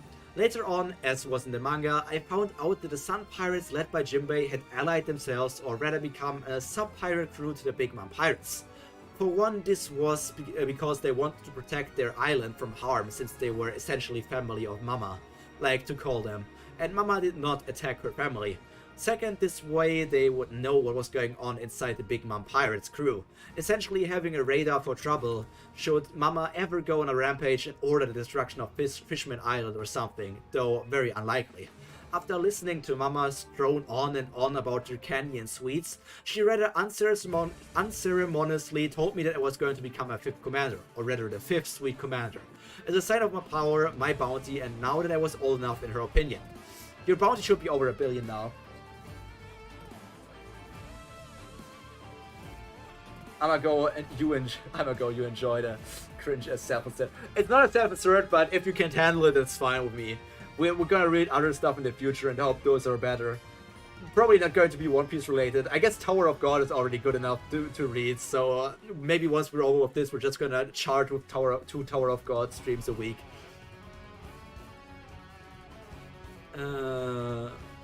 Summer Power about development. This was before I would have tried to refuse or been humble about it, but this was after the war, though it hadn't even been a full day. By now the world knew what I was capable of, and the world government would most certainly put an update on my files. If that was the case, I would rather have my title as a sweet commander of the Big Mom Pirates scare away the small fishes as much as possible. And so that was how I became a sweet commander, by a single sentence of Mama, Matriarch and Queen, like dictator of the total land indeed. I like the stream. Thank you. Tower of God goated. Yeah, it's gonna be interesting how to see how the Crown games develop from next time. So firstly, I'm gonna continue with the Tower of God. On our way back for the New World, I informed Mama that I would make a small detour to finish some unfinished business before I head straight back. Mama, having great trust in me now, allowed me to do whatever I needed to do, and left on the Queen Mama Chanta, the flagship, while I took my small ship and headed for the island of Punk Hazard. Not only Punk Hazard, but one more stop along the way.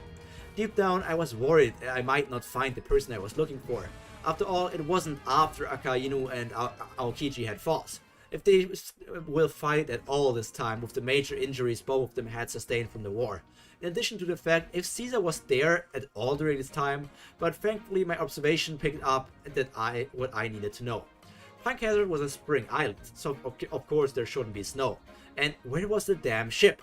It should be floating around the New World somewhere. 3 hours later, I stood on top of the dead body of my...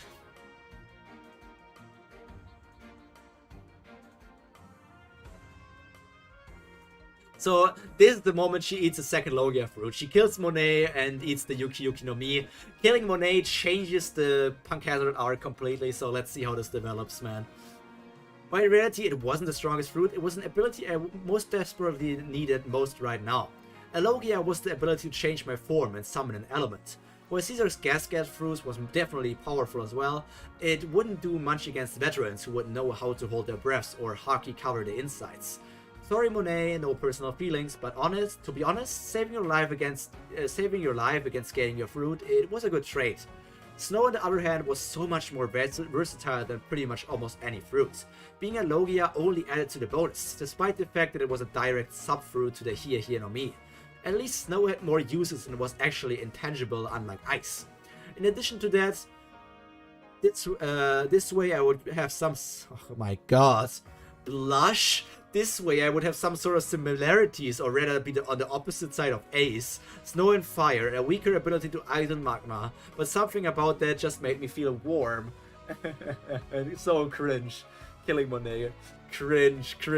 This is so cringe. The problem with me is, I don't like this. With me having said that I rated a 4 and it's falling even lower as we continue, it's just me not being able to stop reading. Because once, at the moment I start reading something, I don't want to stop reading it until I'm over. And then you're just editing bullshit out now.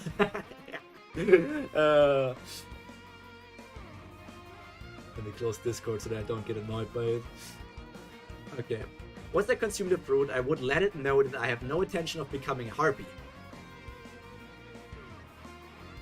The harpy thing is not part of the fruit powers offer. You should know that, because at this point, At this point, I don't even know if Caesar was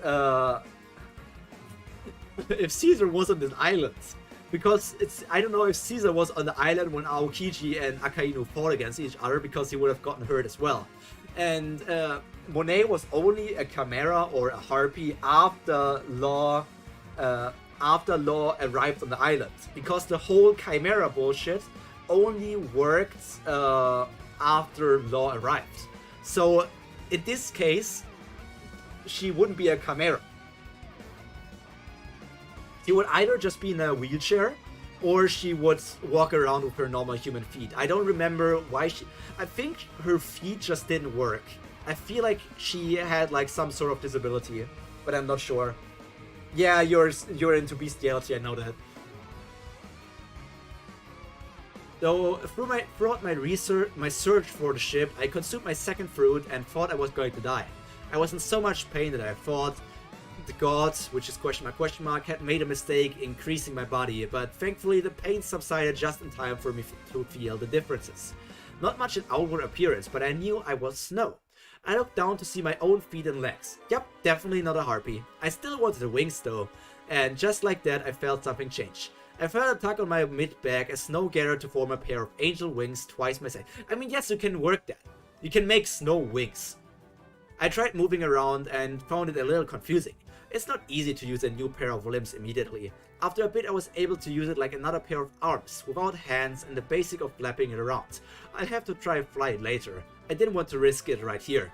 Just as I thought about the trouble of sleeping with these giant things, the wings dispersed into snow, leaving me with just my normal back again. No wings. Interesting. Now seriously, do I need to continuously sail around this area until one of us finds each other? 1 week later. It took a full fucking week for me to find the very ship I was looking for. During the time I did have my doubts that perhaps the ships did not exist, after all being a non-canon film, but I swore, oh my god, no! She's getting the luck fruit. She's getting the luck fruit. She's getting the luck fruit. It was a ship in the World Economics paper, and that moorings paper usually never lies. Easily the richest ships in the world, Gran Tesoro's golden casino ship, which holds over 20% of the current currency circulating around the world, excluding the celestial nobles, it is of course. Yeah, I saw the comments. I didn't expect the snow fruits, but I guess the snow fruit is also quite popular. I would make sure to steal quite a fortune before I leave, but that was not my main goal, nor was this devil fruit. Sure, the controlling gold sounded pretty fun, but in the end it was still inferior to most forms of Logia if used correctly. To begin with, excuse me, let me tip up my glasses. To begin with, Gran Tesoro's devil fruit is not a Logia devil fruit, it's a Paramecia type devil fruit. I'm gonna fact check myself at this moment. Gran Tesoro One Piece.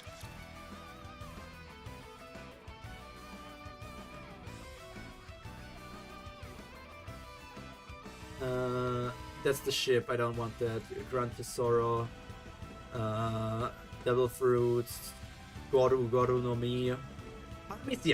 Paramecia! Excuse me! Yeah, I guess the confusion came from the one time where he created this one giant gold golem around himself.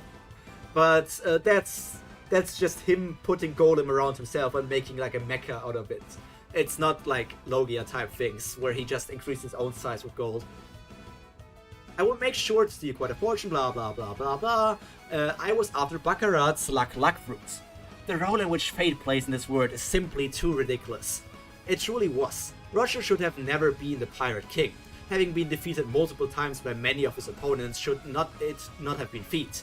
Luffy would have died on Alabasta by a crocodile, Blackbeard would have never become an emperor, well he's dead now but I mean in canon, Buggy would have not become a warlord of the sea or emperor, and half of Wano's blood would not have existed should it not have been the pull of a face. You have to say, a lot of these things that they are saying is very much just plot armor. Buggy becoming all of that is just plot armor. Luffy being alive is so much plot armor. I still believe that Kaido It's so stupid. And Blackbeard should have become an emperor. Like, I don't know. It makes so much sense, especially if he has Whitebeard's Devil Root. It makes so much sense. And Wano, half of the plot not happening.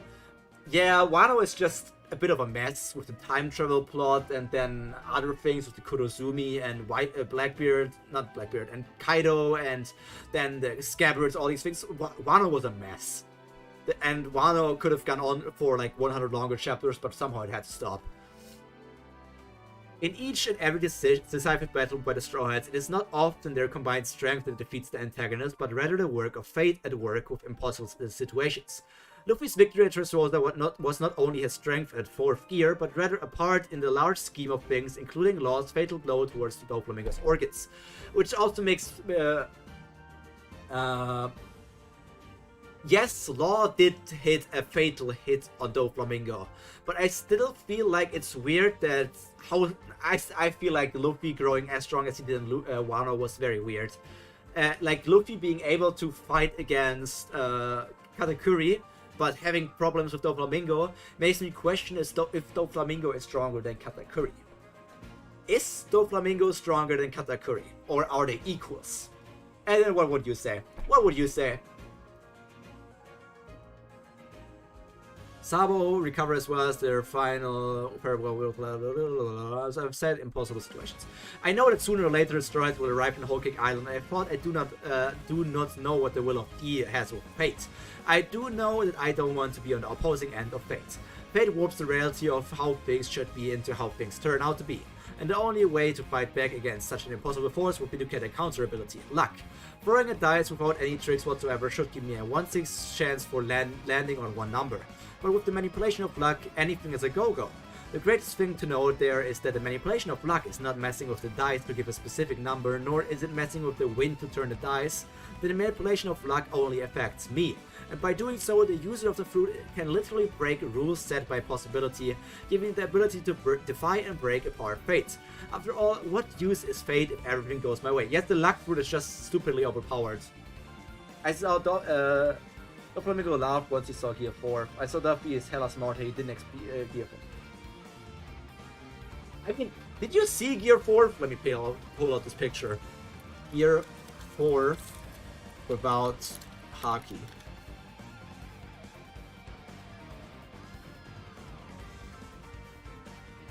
I would love as well.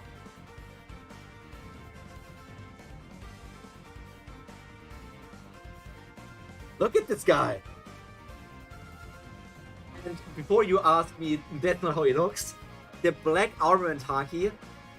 Apparently, I'm still not sure where this fact started, but I've read multiple times already that the people in the world don't see the armament Haki. The armament Haki is just for us viewers to have a better representation of what it looks like. But I'm not sure if that is entirely true. Let me at least finish this chapter. Okay. World Economics Journal. Charlotte Syrup, the girl who shook the world, does it again. In the past evening, it has been found out that Gran Tesoro, the golden casino of Guild Tesoro, has been completely devastated and burned into ruin. The corpses of the confirmed employees Baccarat, Dice, and many more along with the mutilated body of Guild. This is just stupid. This is not One Piece. No character would act like that. I don't like when One Piece gets that dark. News Crew has spotted the flying flag of the Big Mom Pirates waving above the ruined paradise along with none other than Charlotte Syrup. Charlotte Syrup is a notorious pirate not only for her lineage but also her strength, which is feared far and wide even in the New World.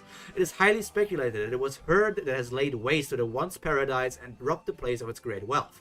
As the force of the Big Mom Pirates expand with the entrance of Syrup, will the balance between the world crumble? Big News Morgan. Thanks for the suggestion, yeah.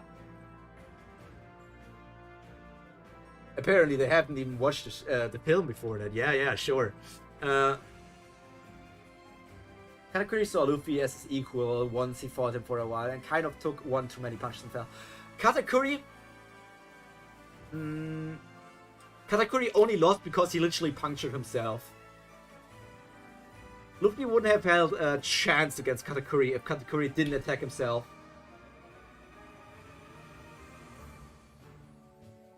Katakuri could have easily defeated Luffy at any point. It was just plot armor, or Katakuri's pride, that led to this victory. Chapter 1, yeah, she...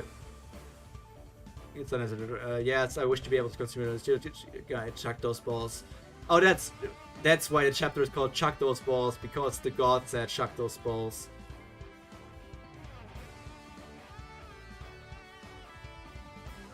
Guessing you're also going to ask for immunity from seasonal water. Yes, stupid. New bounty update for her? Yes. It's so much meaning behind it. Yeah, it was an interesting fight. I just feel like sometimes Luffy is weird. I also feel like, just think about how many battles. He met Kaido for the first time, got one shot, learned advanced armament in the prison, then met Kaido again, got defeated. I mean, before he got defeated, it was him, Law, Kid, Killer, and Zoro against Kaido. And before they fought against Kaido, it was Scabbards against Kaido. And then... Spoilers, man. He literally talked about the last Garb thing.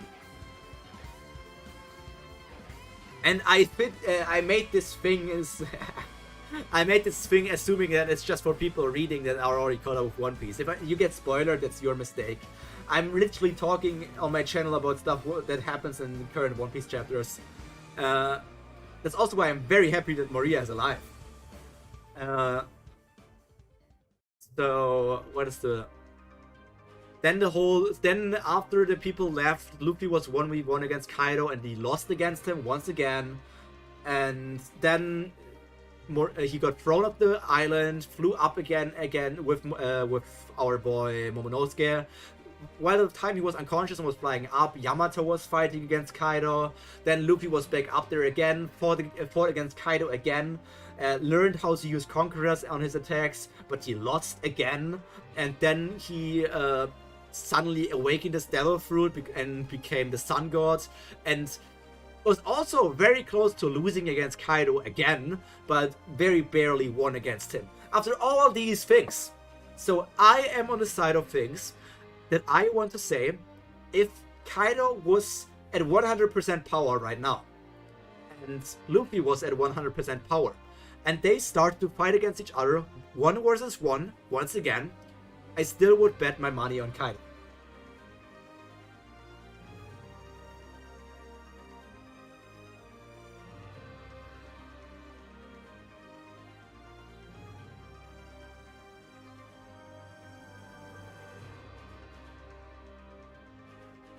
Can read probably one more chapter at least.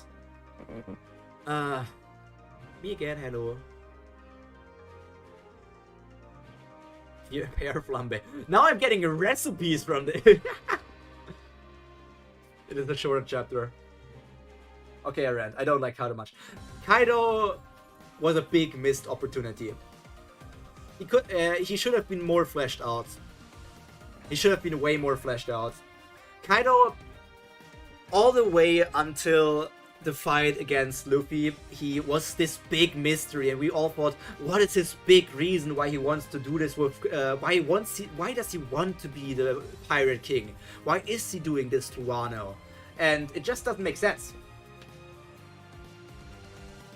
He could have had a much bigger backstory, and his backstory being treated like a war machine since a childhood is very much to my thinking that wouldn't that make you think that you don't want to go in war? I feel like Kaido's backstory would work well for a character that wants to be a pacifist.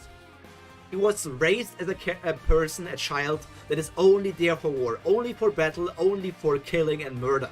And when he grows up himself, gets tested on by the Marines, hates the Marines for that, but he just doesn't want to have further, like, hate and other things. He just wants to continue, he just wants to live in peace for once. So I feel like Kaido being a pacifist would have made so much sense, but I guess not. And at this point of time, Kaido is a meh. Kaido's just meh. Like, I don't know. The whole Wano arc was a bit of a mess at the end, and I feel like, I don't know if Oda actually got rushed through it because of Film Red and he had to include Shanks for some sort of reason, but I just don't know. I just didn't feel it. Some people said Wano progressed slowly. I say Wano progressed way too fast.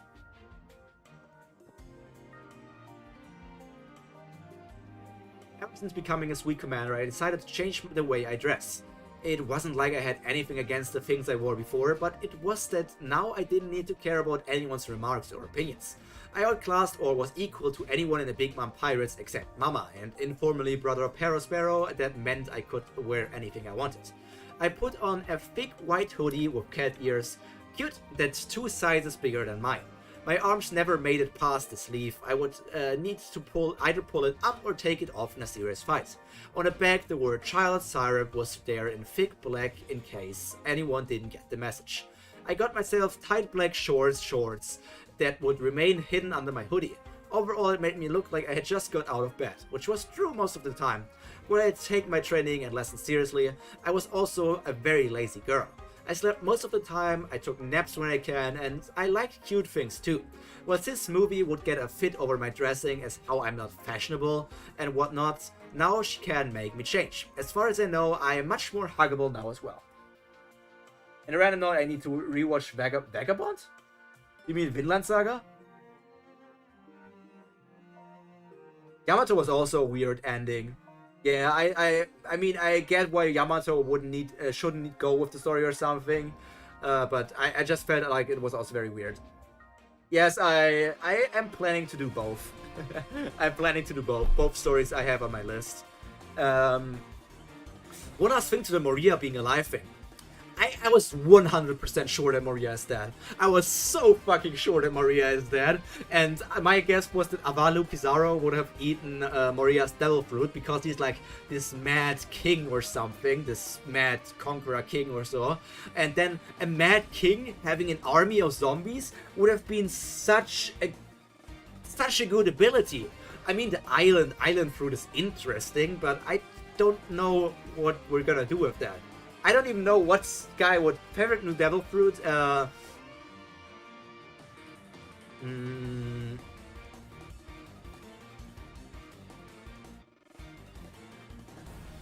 Probably the clay devil fruit from Prince Grass.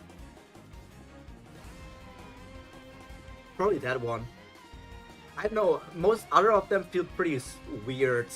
I mean, Sanguine Wolf's devil fruit is pretty interesting with just him being able to increase his size. But being big is not everything in the One Piece world.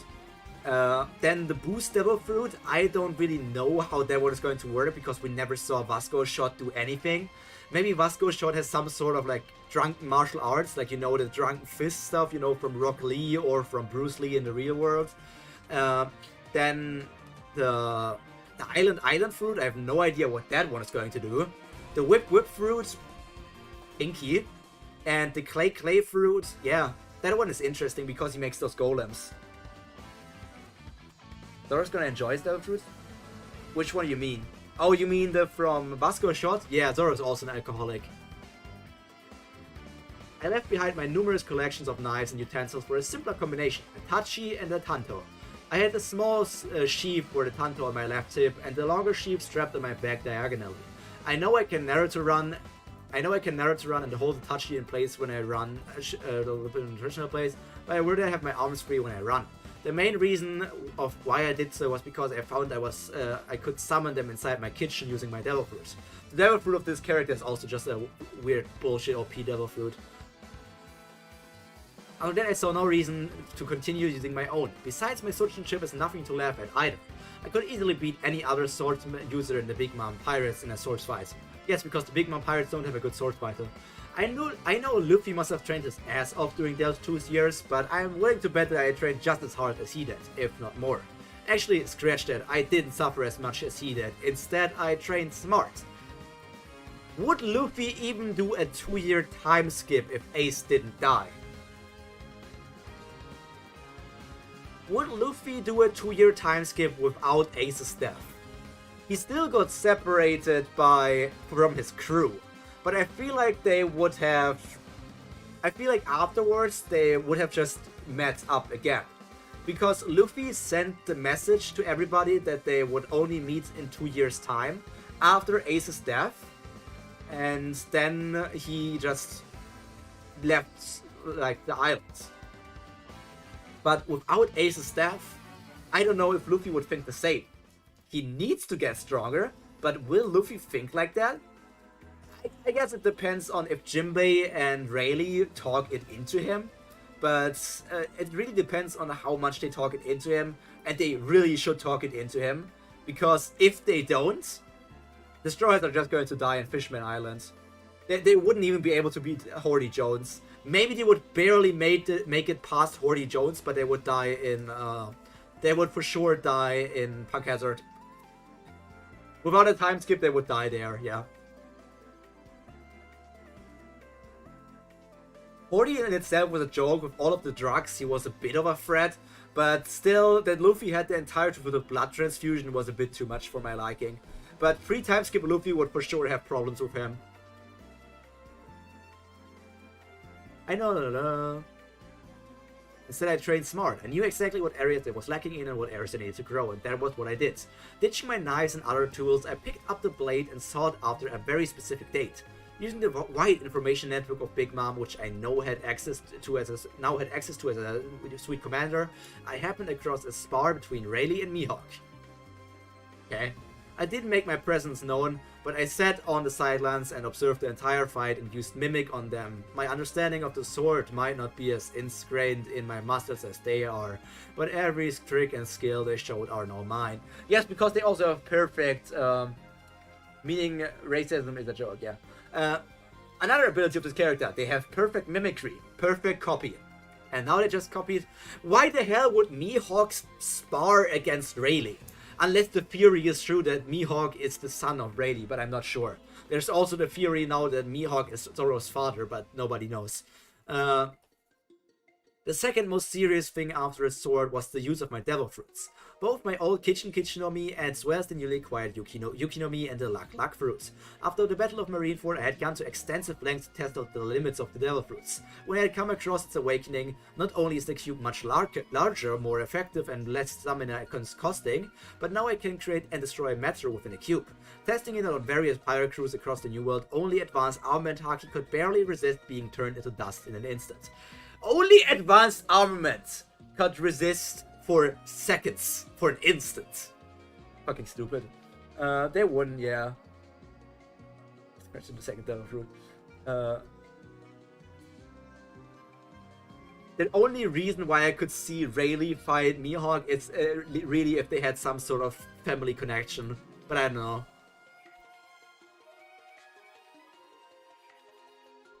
With the Yuki-no-Mi as a Logia type fruit, my body's composition and abilities have changed dramatically.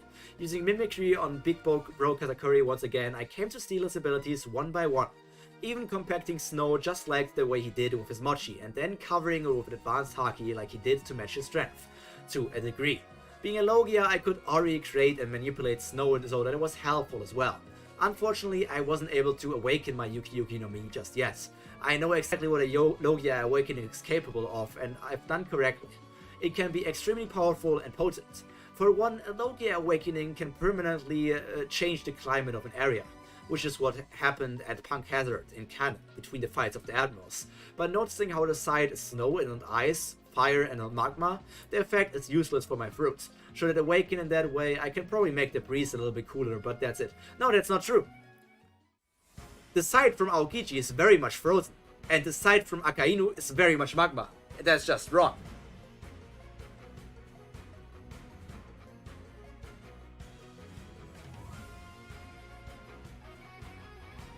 Yeah, we're just seeing many inconsistencies in the story. Let me see. Armament Haki.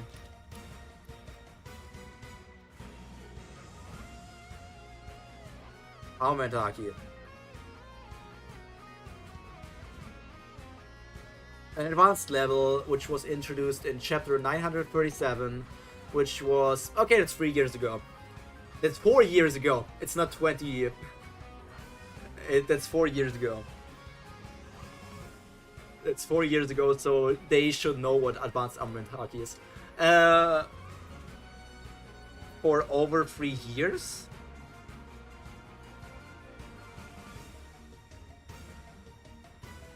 Uh, but I found another way of awakening my fruit. I happened across a revolutionary army commander who ate a Logia fruit for Tar. Yeah, that's the theory that that Karasu didn't eat like a crow fruit, but he ate a tar fruit. That's a theory, and I'm up for that theory. A tar fruit. He ate a crow fruit or something, but in fact he was a Logia and awakened his fruit to give life to his elements, to be able to mimic the power of zones. With my snow, I am already able to mold it into any shape I want.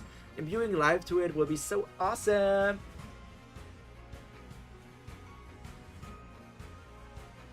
Opera GX is just fine. It's just a good browser like the other stuff as well. As for the luck fruit, I'm quite careful with that. I've already seen it do scary things in the hands of weak users like Baccarat. I should be more careful with the fruit and the consumption of its luck. Ever since Fishman Island has come into the protection of the Big Mom Pirates, I have asked Mama to be one of the delegates and have frequented my visits there with Knight Tamago. While there was also the thing about collecting the Fishman's snacks and candies, I was there personally to learn from Jinbei. Well, not really learn, but rather have a spar against him. Why would Jinbei fight against you? I've told myself back, I had to hold myself back tremendously as not to kill him and not use my devil fruit powers for it to be a fair spar, but I got what I came for. I had managed to punish him as far as I can without harming him too much for him to begin using the forbidden and harder techniques of Fishman Karate, which I immediately mimicked. Since Fishman Karate was only taught from master to student, I needed to practice in isolation, away from the Fishman population, but with enough practice and trial and error, I had figured out how to best make use of this martial arts. Living in a world where the most of the world is covered in water, even much more than my dear old Earth, the skill was very important to me. Through my constant visits to the island, I had come to earn the respects of the fishermen denizens. While we were no Whitebeard, the Big Mom crew still embodied the motto of welcoming any and all races, if one sees only the good and bright side of the crew. It really does look like a militaristic paradise, and that was exactly the image we tried to our best to show the fishermen here. There is no discrimination based on race in the Big Mom crew. The bounty sprinted after Marineford came out not to be much of a surprise. I had honestly expected more after jamming a pole up the Admiral's arm as well as holding my own against another, but I guess 1 billion berries was just such a big threshold for anyone. Charlotte Katakuri, 1.857 billion berry. Charlotte's movie, 1 billion berry. Charlotte's syrup, 1.5 billion berry. Makes sense that they have increases if they participated in the Marineford War.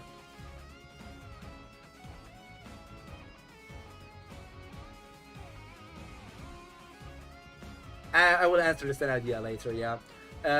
It's stupid to have no devil fruit drawbacks. I'm just not a fan of these types of OP stories, so I don't know where this is going. Yeah, Big Mom is racist against pudding, but technically only against pudding most of the time.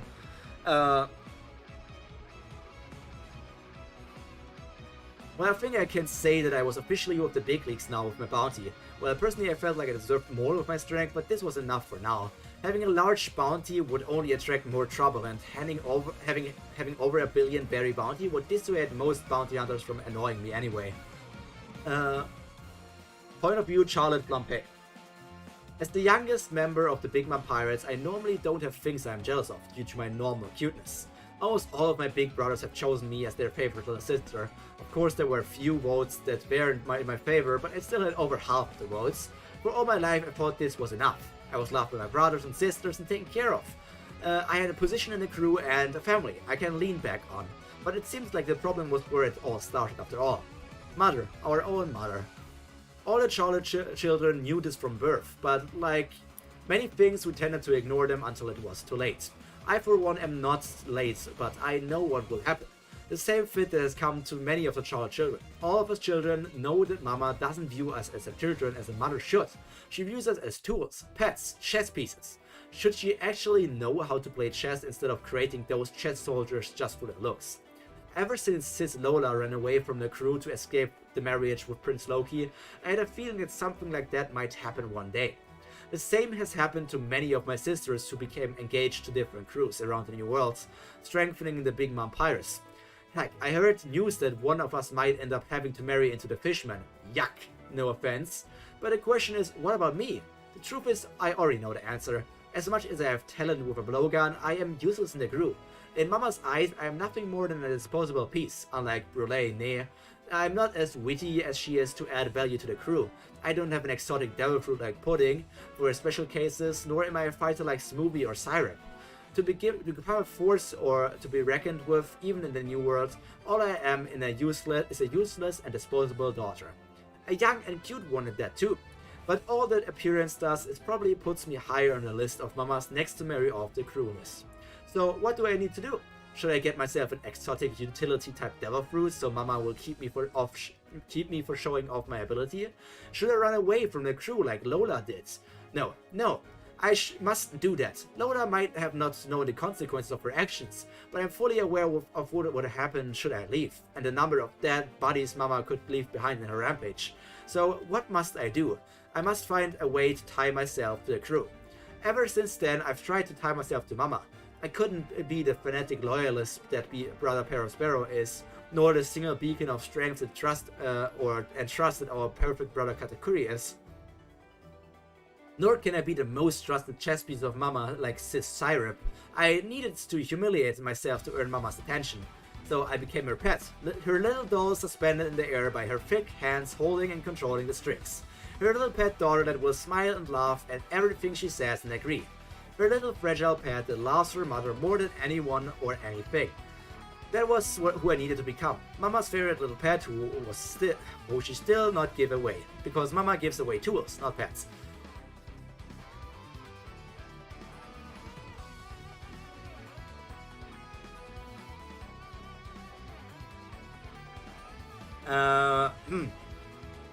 I don't know. He seems to have immortality.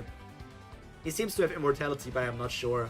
Deeply in thought, I wonder what life would be in like a different crew, namely the crew of the rival Emperor Whitebeard. A crew that is so similar in ideal as our own, but so different in actuality. Both crews build on the idea of family, but ending up on opposite ends of the spectrum. While Mama's crew is based on ties to blood to hold them to the crew, Whitebeard calls all he deems worthy to be called his children. What would my life have been like should I have been a part of Whitebeard's crew? This is Charlotte Flampay talking. Charlotte Flampay is the woman who used her blowgun on Luffy, and this feels like we might get like a redemption arc for Flampay in this story. I don't know.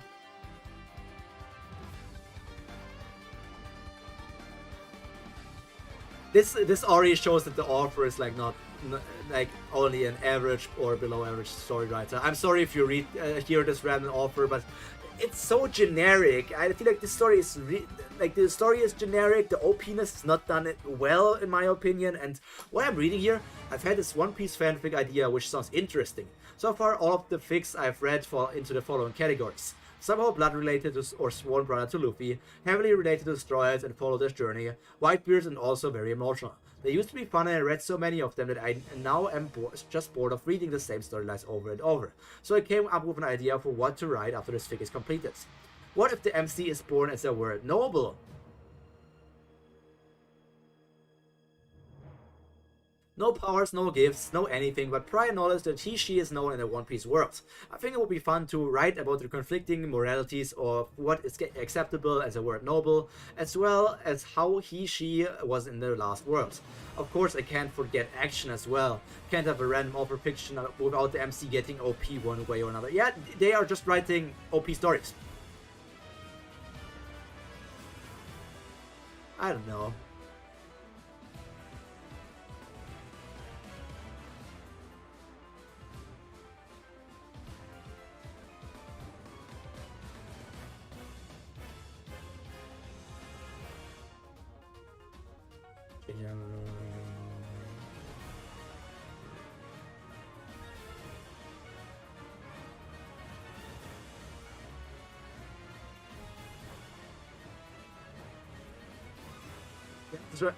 Testarian is spitting!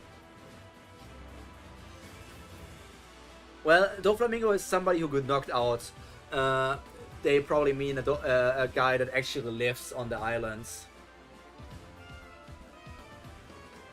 But this is Testarian. He's still reading the same thing, just like me. And he says, it would be difficult to write a fanfiction with the protagonist as a world noble, considering even after almost 1000 episodes, they are still mostly a mystery, so we don't really have enough information about to understand. They are just stating facts. Like, let's go back last chapter. What did he write last chapter? Once I consumed... Last chapter he wrote... once I consume the fruit, I would let it know that I have no intention of becoming a harpy. I just want the snow abilities. Since when was something like that an option? Also, Monet isn't a harpy. It had nothing to do with the devil fruit. The devil fruit just gives you the ability to become control snow. It doesn't grant you wings. And down here, this time he didn't. In this one he didn't write anything. In this one, didn't write anything.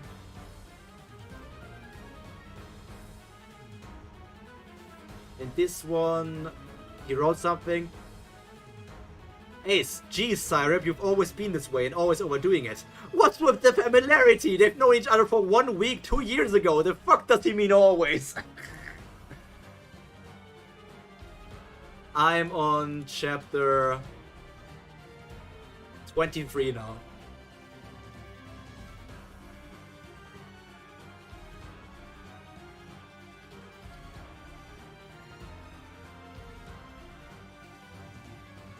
Did he write anything before that? This one was not very well. I think I loved him. Bruh, she barely met him 2 years ago. What the fuck? Is she stupid? Whatever happened to Calm Mind?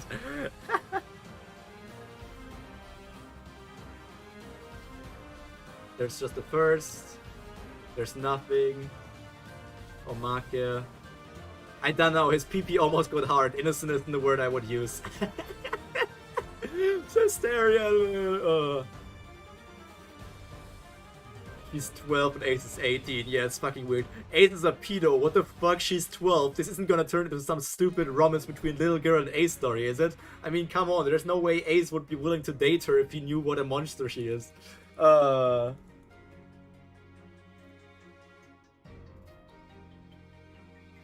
Okay. We're not gonna start chapter 23. That will be for the next stream. That will be for the next stream. So we're on page 2, around here.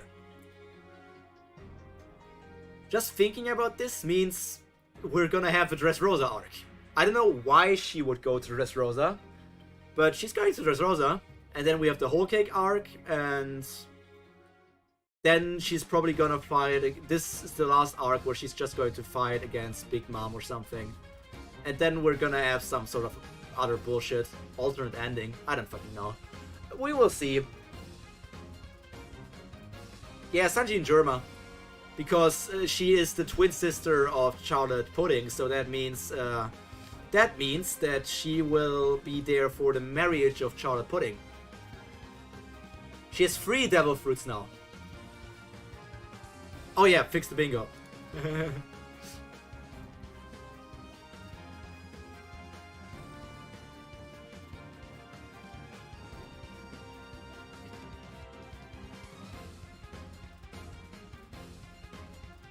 Yeah, she didn't do...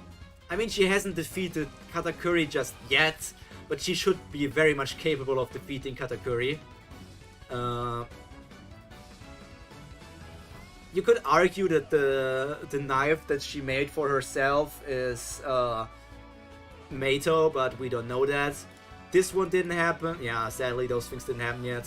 But maybe next time we will get the bingo. Yeah, she won't fight against Luffy.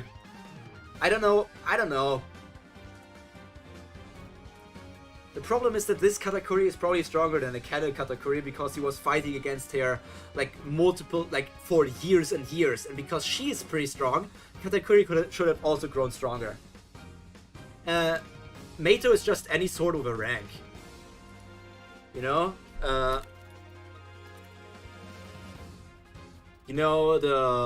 This horse like Wado Ichimonji, Shusui, Enma, Sandaiki Tetsu.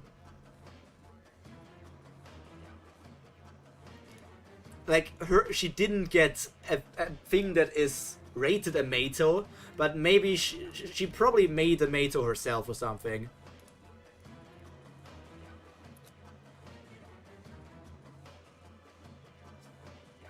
Yeah, we're just gonna give that. We're gonna be free enough and say she has a Mato. I'm gonna mark this one in a different color though, just to make it so that I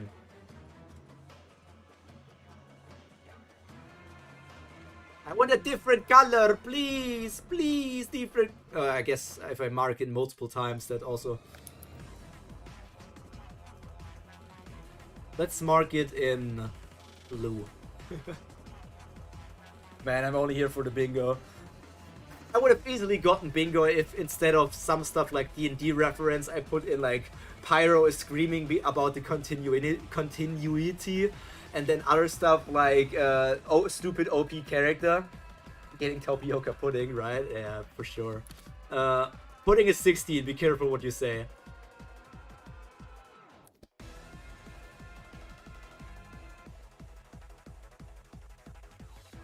I'm gonna save the bingo so that we can see if we will get a bingo the next time. Charlotte. Bingo. Because I didn't make this bingo just for today. I didn't make the bingo just for today. I made the bingo for the entire rest of the series. So I don't know. By the way, Eden, why I have you here? Is the music too loud or is the music fine? I know it's already at the end of the stream, but I just want to know. I'm not gonna change anything though. I'm gonna keep it as is. It's good. Okay. We're doing fine. We're doing fine. Let me drink something.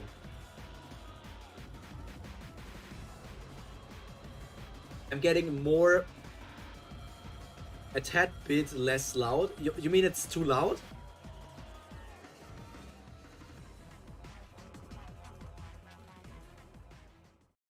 We can do it like this.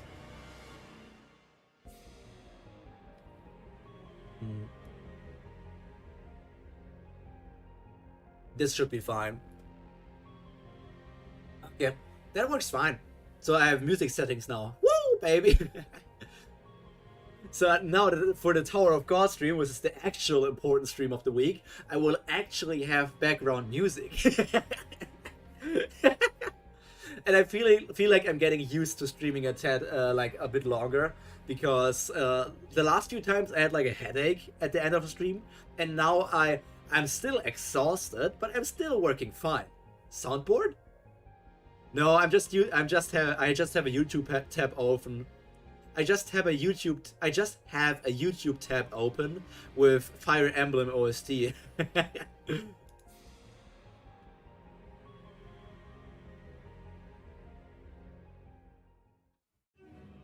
Yep. That's all I have. But this story is just, I don't know. It's just so mediocre, or like it's below average. They added it in the Discord last week. I'm gonna enjoy you guys with Ducks and Friday. I have no idea. I have no idea about the soundboard. I need to check in on that. But I guess that's pretty much everything I'm gonna do today. We looked at the bingo. We looked at everything. Friday D&D is gonna be interesting. Yeah, I have a D&D session with people, with Eden, for example. That's what's gonna be interesting. It's gonna be very interesting if some people even do anything, or if they're just gonna be like, I wanna stay home. But I'm not gonna rant too much about that, because this is live on stream and anybody could see it. So I'm not gonna rant about anything here. I'm gonna rant about it in DMs with other people. So we right now have 1 before 10, so 1 last minute left. Everybody's gonna know. Anyways, it would be on my channel, and I don't want my channel to be bombarded with my ranting. My channel is clean. My channel doesn't have any problematic stuff.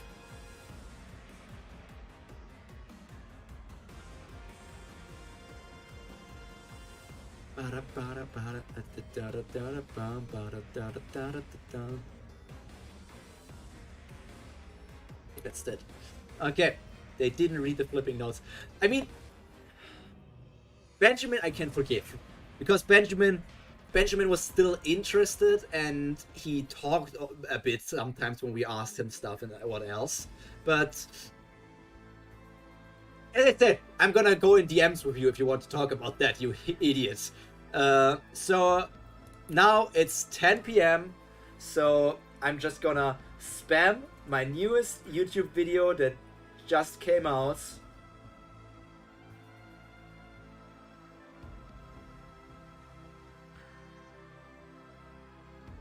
So check out the video if you're interested in some sort of One Piece fanfictions. And these One Piece fanfictions are actually pretty good. It's my own work, Shadow Piece, with Moria as the main character, even though Moria isn't doing anything at this very moment. Right now we are in a battle between his second-in-command, Absalom, against one of the giant warriors. It's not a giant warrior pirates, it's basically an original character, but it's supposed to be a pretty strong giant, and they are having a big battle. Obviously, this Absalom is stronger than in the canon version, because the Absalom we know from the story is super duper weak. But because we made the Thriller Pirates into the protagonists of the series, we had to give them some form of training arcs to grow stronger. And that is how Absalom actually got stronger. But I guess that's all from me for today. All that's left to be said is stay happy, stay healthy, and most importantly, stay cultured. See you in the next stream or video. Bye!